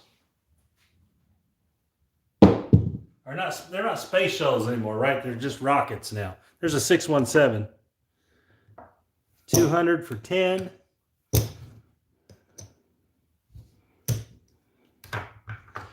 So we're up like $205.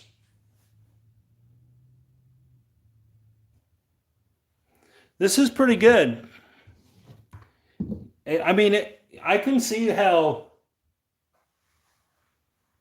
I can see how. I'm going to roll this random. I just want to see it random, where you're not putting no pass line money down. You're just putting your money out there. Yeah, I know. That's crazy, right? T-Rock says the same time. So I'm just going to roll it random, just because I want to see at the rate. I think the win rate will be higher at random. There's a 7 on the come out. $5 for Vig. We're going to get 3 back and 50.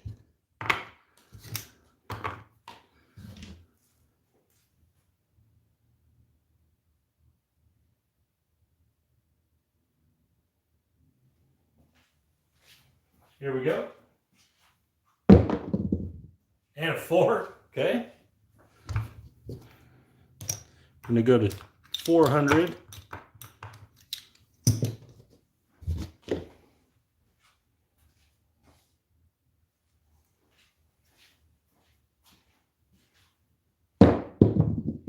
And there's a 6. Okay. Because I know, you're going to have runs.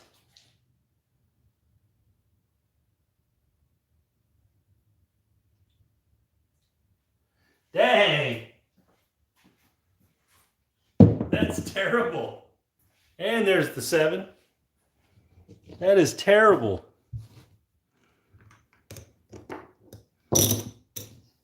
$10 in Big. 200.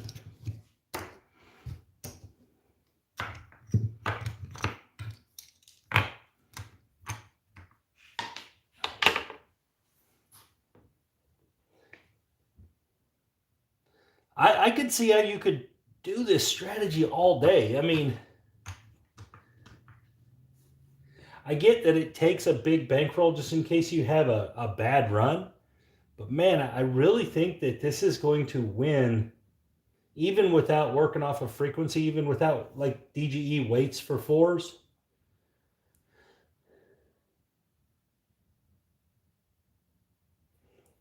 What I have under mine is actually some foam board I found at Walmart. Because I wanted mine to be kind of bouncy, because all the tables I play are relatively bouncy. So I wanted it to mimic them as close as I could. So there's this like 1/8-inch foam board at Walmart is what I use.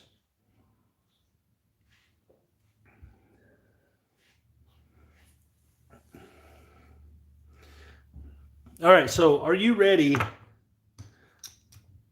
Mason? Mr. Mason, are you ready?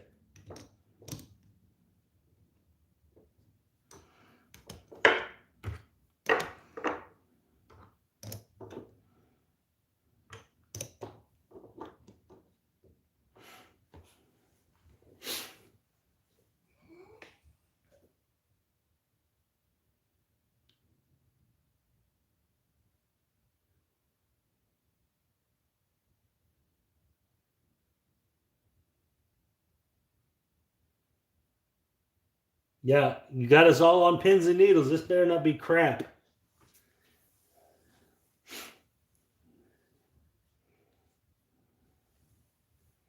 Okay, $600 bankroll, $50 DP. Okay, love it.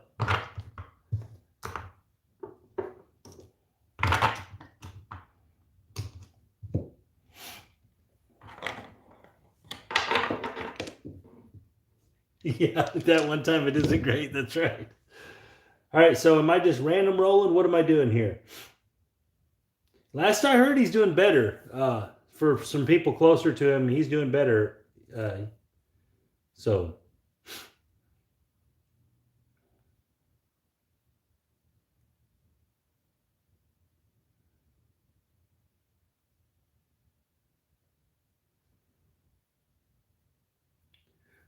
random, I love it.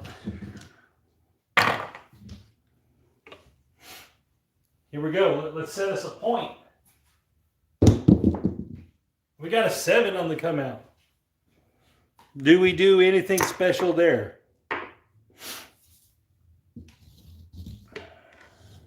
Oh, that was 7.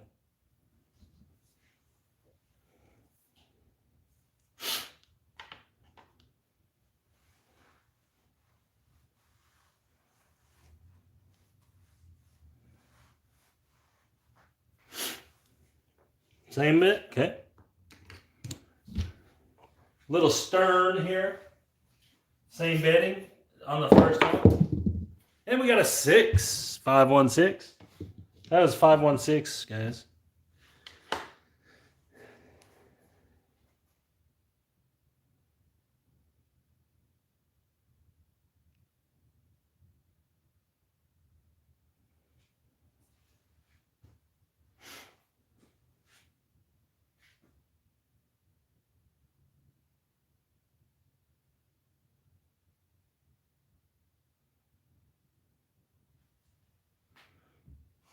$60 odds and 80 on the insides. Okay.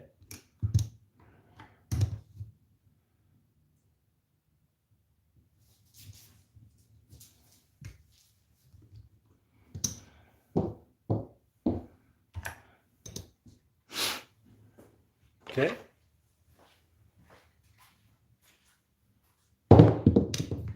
We got a 10. 10, 10, 10, 10. Nothing on the 10.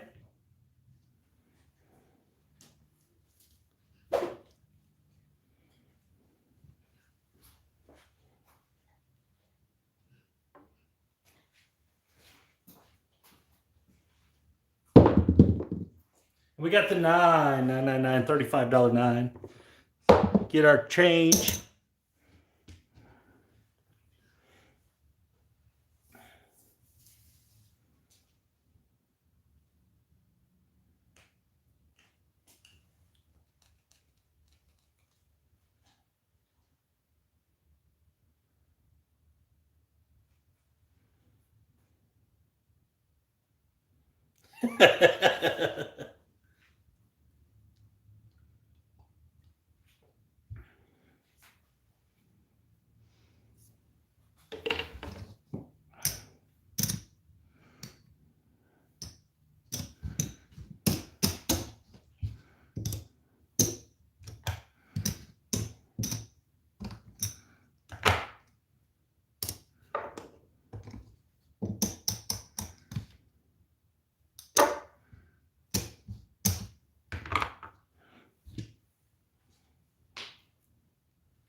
Oh, don't say you're short fives.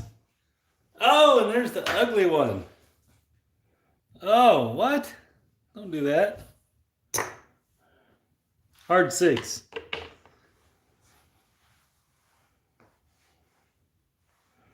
Okay, so we got to the point pretty quick.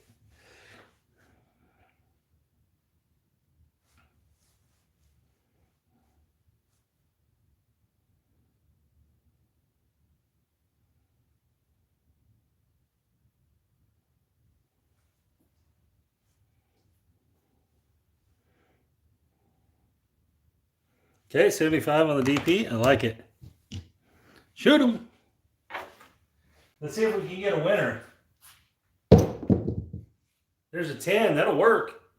The 10 is a good one. 6 and a 4.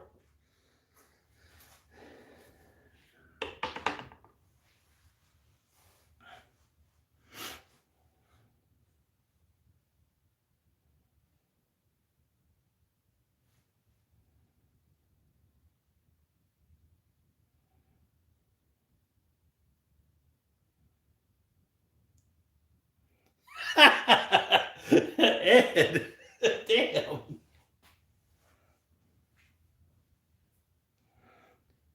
Yeah, DGE's great.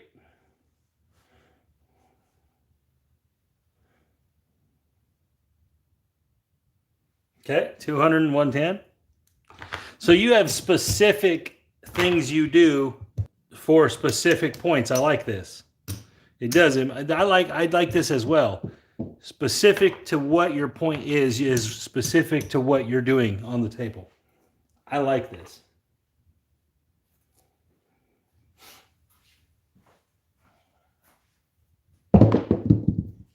And a hard 8. Almost as cool as wager, I know.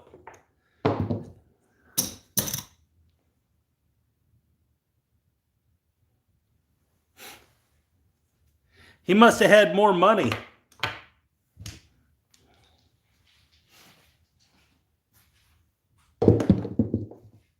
There's a 3.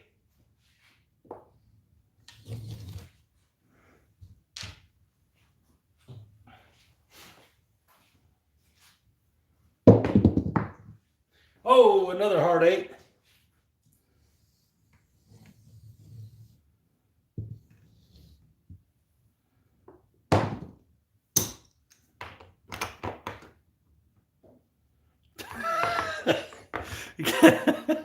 Yeah, I like it. I like the advice.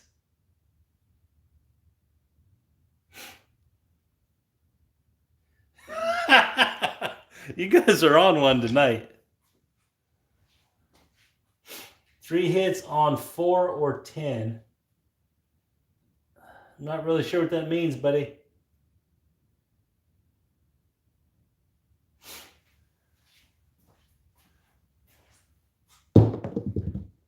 And there's the 9. 35, that's the 3rd hit.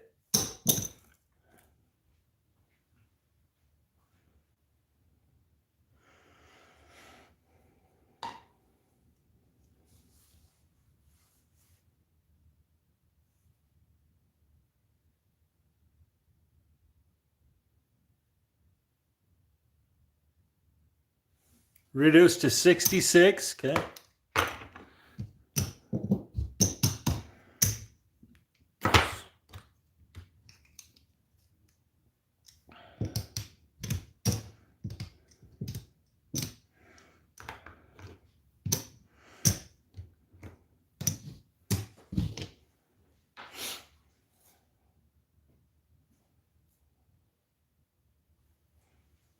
Okay, here we go. 3, 1, 2, 3.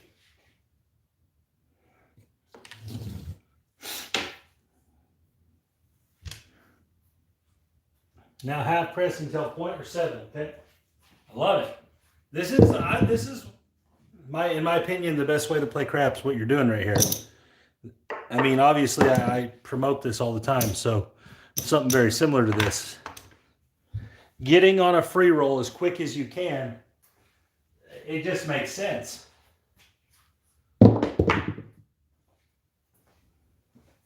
There's a 9.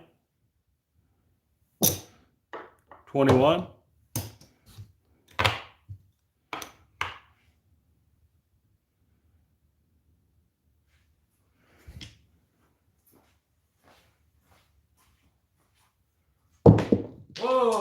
the table.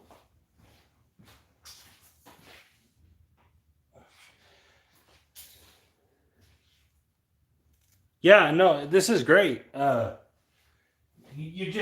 You're putting yourself in such a good position here because you're not taking yourself out of the game, but what you're doing is you're taking the advantage of the casino away. If the casino can't win your money, if you're playing on a free roll, they can't win your money. They no longer have an advantage.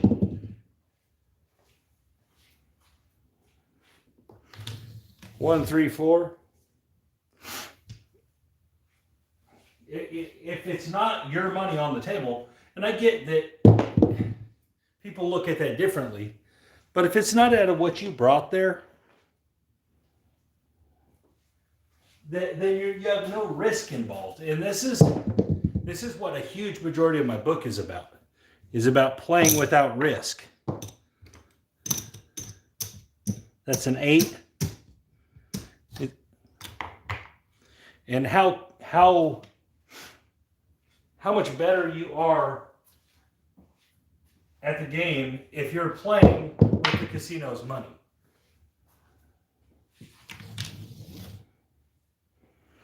And if you can repeatedly do this, if your strategy is very fast, and by fast I mean it gets to the free roll very quickly, within just a couple rolls, you're going to be playing on free roll for hours. I mean, even if they're 0.7 type stuff, stop rolling more numbers.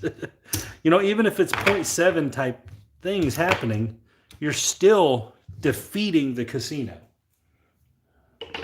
because your strategy is fast. Right, yeah, if you're not playing on house money, you're in the disadvantage. That's absolutely right. You want to be on their money as quickly as you can. You're up almost $100. This is good.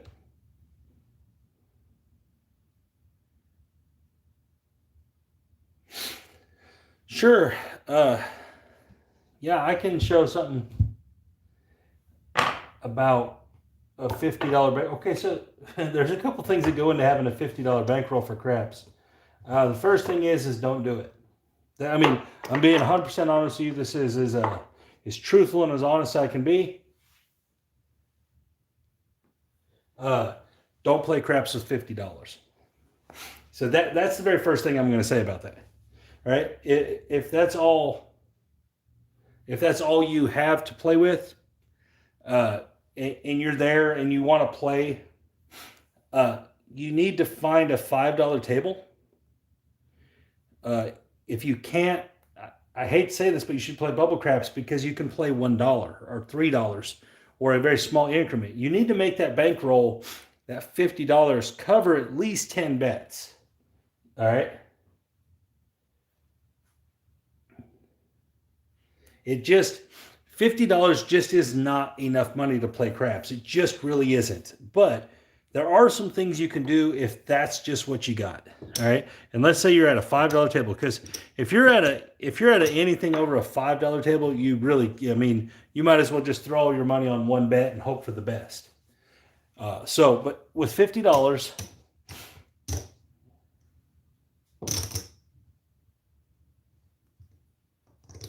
yeah, I like it too. I think it's awesome. Thank you, Gainer. So with $50, you only really have two options, in my opinion. And this is it. You only have two options. And those are, option one is you can just play the flat don't bets. $5, $10, whatever. I think that's a legitimate option. The other option is to lay numbers, right?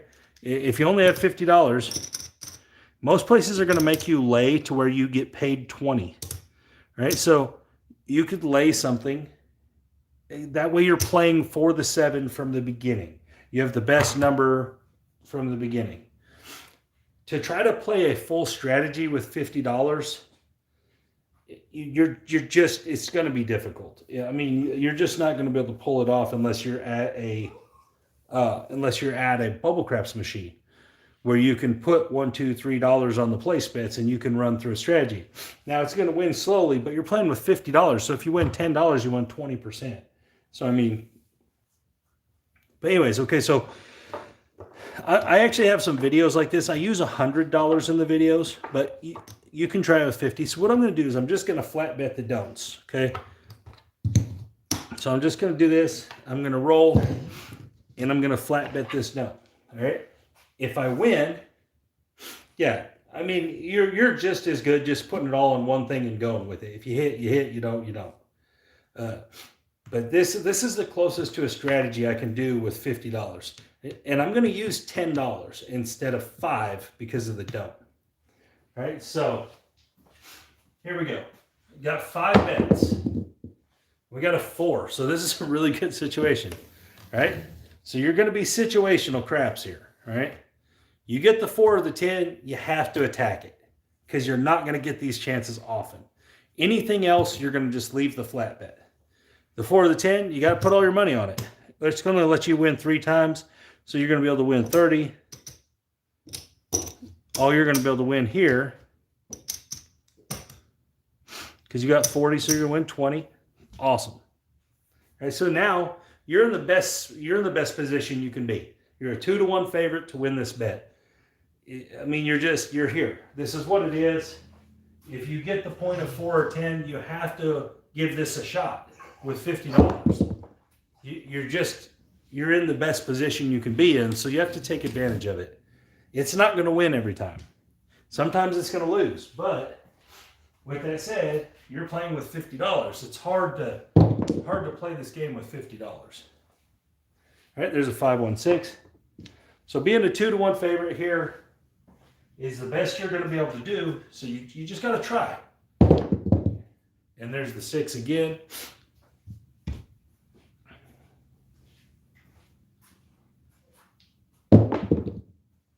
Aces.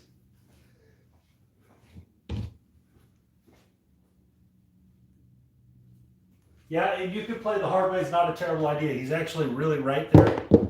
You know, trying to get some hard hedge there. And there's our 7.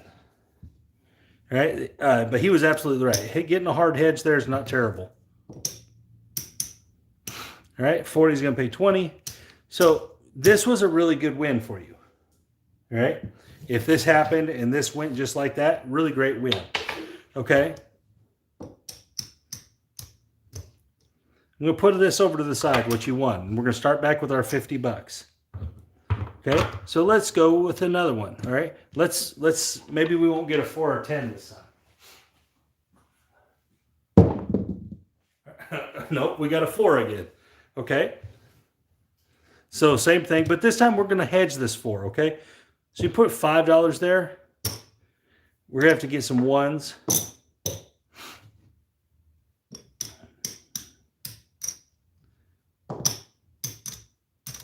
There's 30. I mean, you could put 34. I'm not going to worry about it.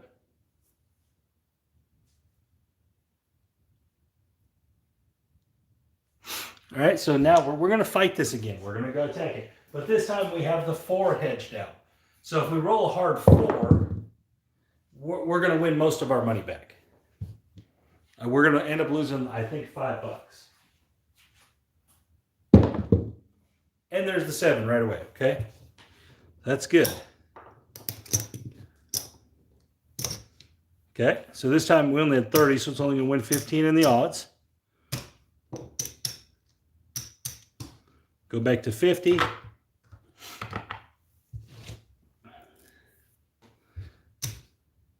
Back to $10. All right, so let's see if we can get a different point, because I want to show you what I mean on a different number. And there's the 9. Okay, perfect.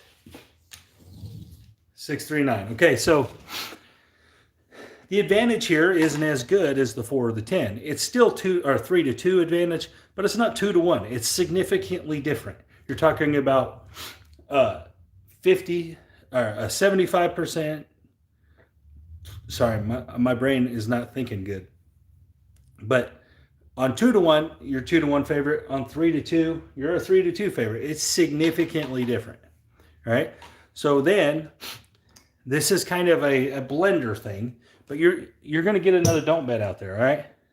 This is kind of a free roll here. You can still roll an 11 and lose, but other than that, as long as you don't roll the 9, you're okay. The 7 is kind of covered here. So here we go. We got the 9 right back. Okay, we're going to lose here. But now we're in that same position. That was not an 8, guys. It was a 9. You can put that back. You can progress it if you wanted. Not a terrible idea. Maybe to go to 15. You are playing with $50 though, so you need to win at least half of these flat don'ts. And there's the 8. Okay, so now you got an 8 and a 9 versus the 7. You're not the favorite here. All right. But we're going to keep going, and this is a strategy for this kind of bankroll because you are going to see some 7s. And there's aces. Okay, so we got lucky there. We're going to get a win. But if you're just going to flat bet the don'ts, you have to win half of them. And that's one of the cool things about flat betting the don'ts. And there's the 7, okay? One of the cool things about flat betting don't bets is as long as you win half, you break even. So if you do a little better than half, you'll win money.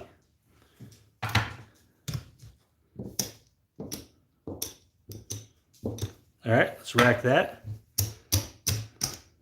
Back to $10. Here we go. I'm trying to see it go bad. That's what I'm waiting for it to go bad. All right, there's a 5.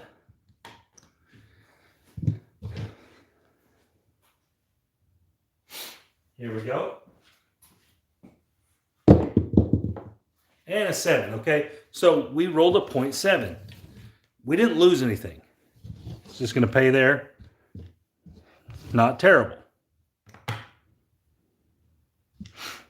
But anyway, so this if I only had $50 and I had to play at the craps table, this is what I would do. And you could do it with $5 if you want. But with $50, I'm just going to go for it like this. Just flat bet these through. 5 chances.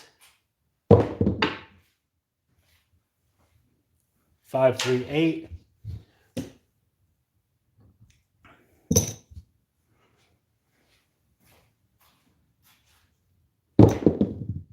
And a 10. Okay, so here's something tricky, okay? So now you just got the best number. So this is one of the things you're looking for. You just got the best number.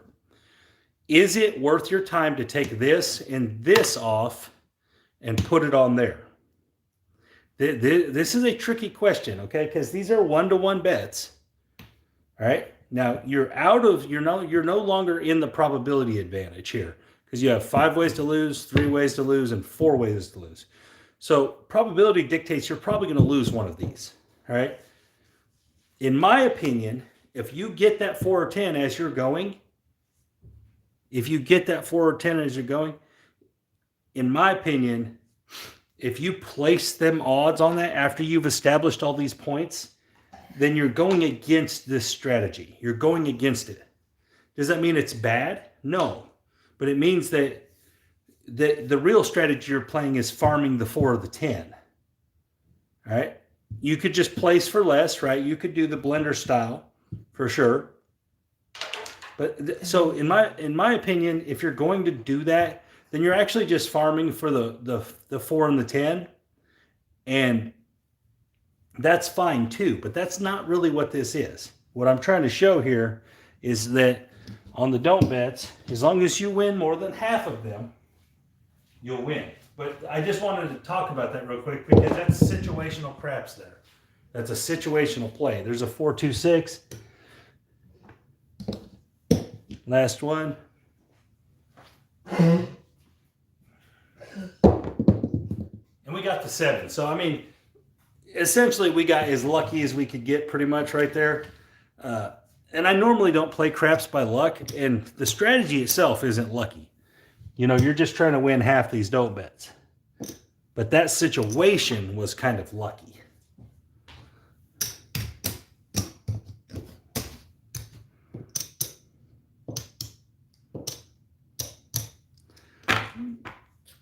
All right. Since it's not letting me show what a bad run looks like, we're going to try it one more time to see if we can see a bad run. You know, to see if we can see it come out 7, then 11, then a 6, then a 6, something like that.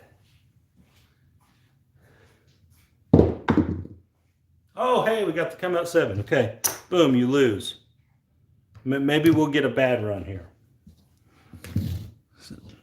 It's always good. It's always good to see how it can go bad. It's always a good thing. All right, back-to-back 7s. Okay, so now you've lost 2 of your bets. You have got to win these other 3. If you don't win these other 3, you're not going to be breaking even.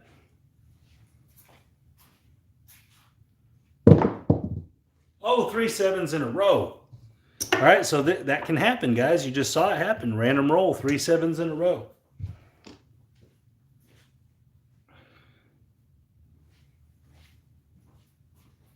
All right, here we go. We got the 5, okay? So now we're going to put this down out here. So no matter what, even best case scenario at this point, even best case scenario, if this travels, we can only win $20 of that back. So best case scenario, we're still going to be down $10. So this is how this goes bad. And there's the 7, okay? So this is just going to pay here. So we didn't gain no ground. This is how this goes bad. And so I'm glad the dice showed this. I'm glad they did this. Because it's good to see how things don't win. All right, there's aces. So here's some of it coming back to you. All right, obviously these should come back. You know, you had come out losers. You should have some come out winners. About a 2-to-1 ratio of come out winners to losers. There are, you know what I'm trying to say. All right, there's the 4. Situational again. We're going to go and just put the don't odds on it. If we win here, it'll get us back to the profit.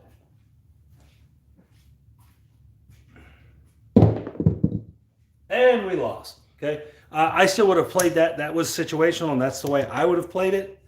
But it definitely lost. Okay. So out of those 4 runs of 50, I think it was 4 runs of 50, what did we end up? So there's 50. That's our start. So we're up $40. We're almost doubled our money. All right. So not terrible, but that's to answer your question. And I can't even remember who asked that question. But that's how I would play it if I only had $50 and I had to. The only tables was that table. There was no bubble craps machines or nothing, and I only had $50. And I just wanted to play it on craps. That's the way I would play it.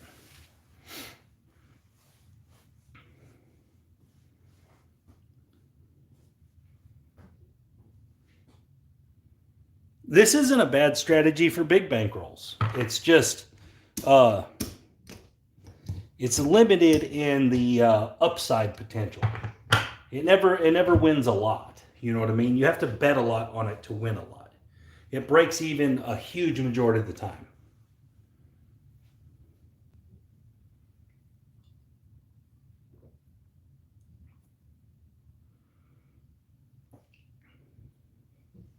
But anyways, I hope that answered the question.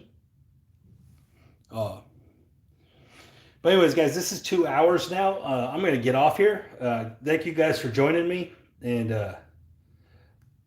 it was pretty fun. Had some good conversations. I always love it when you guys get on here and talk, and we play craps and stuff. And I hope you guys kind of like this direction I'm taking. Everything's going to be episode based. I'm going to have multiple episodes of things. Like the first 2 things I showed on these recorded videos, they're recorded for a specific purpose because, okay, so on the first video of the recorded videos on the beginners,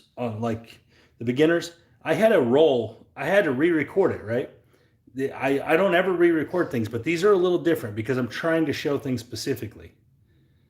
But I had a roll that I just didn't lose. I had like a 40 roller, and so it messed up what I was trying to show. So I had to redo it, you know, because I don't want it to just show the great stuff. I don't want it to show the pretty stuff. It's got to show the bad stuff so people have an idea of what to expect, and especially in the beginner videos. All right, and so that's why those are episode based, and I'm specifically trying to show situational stuff.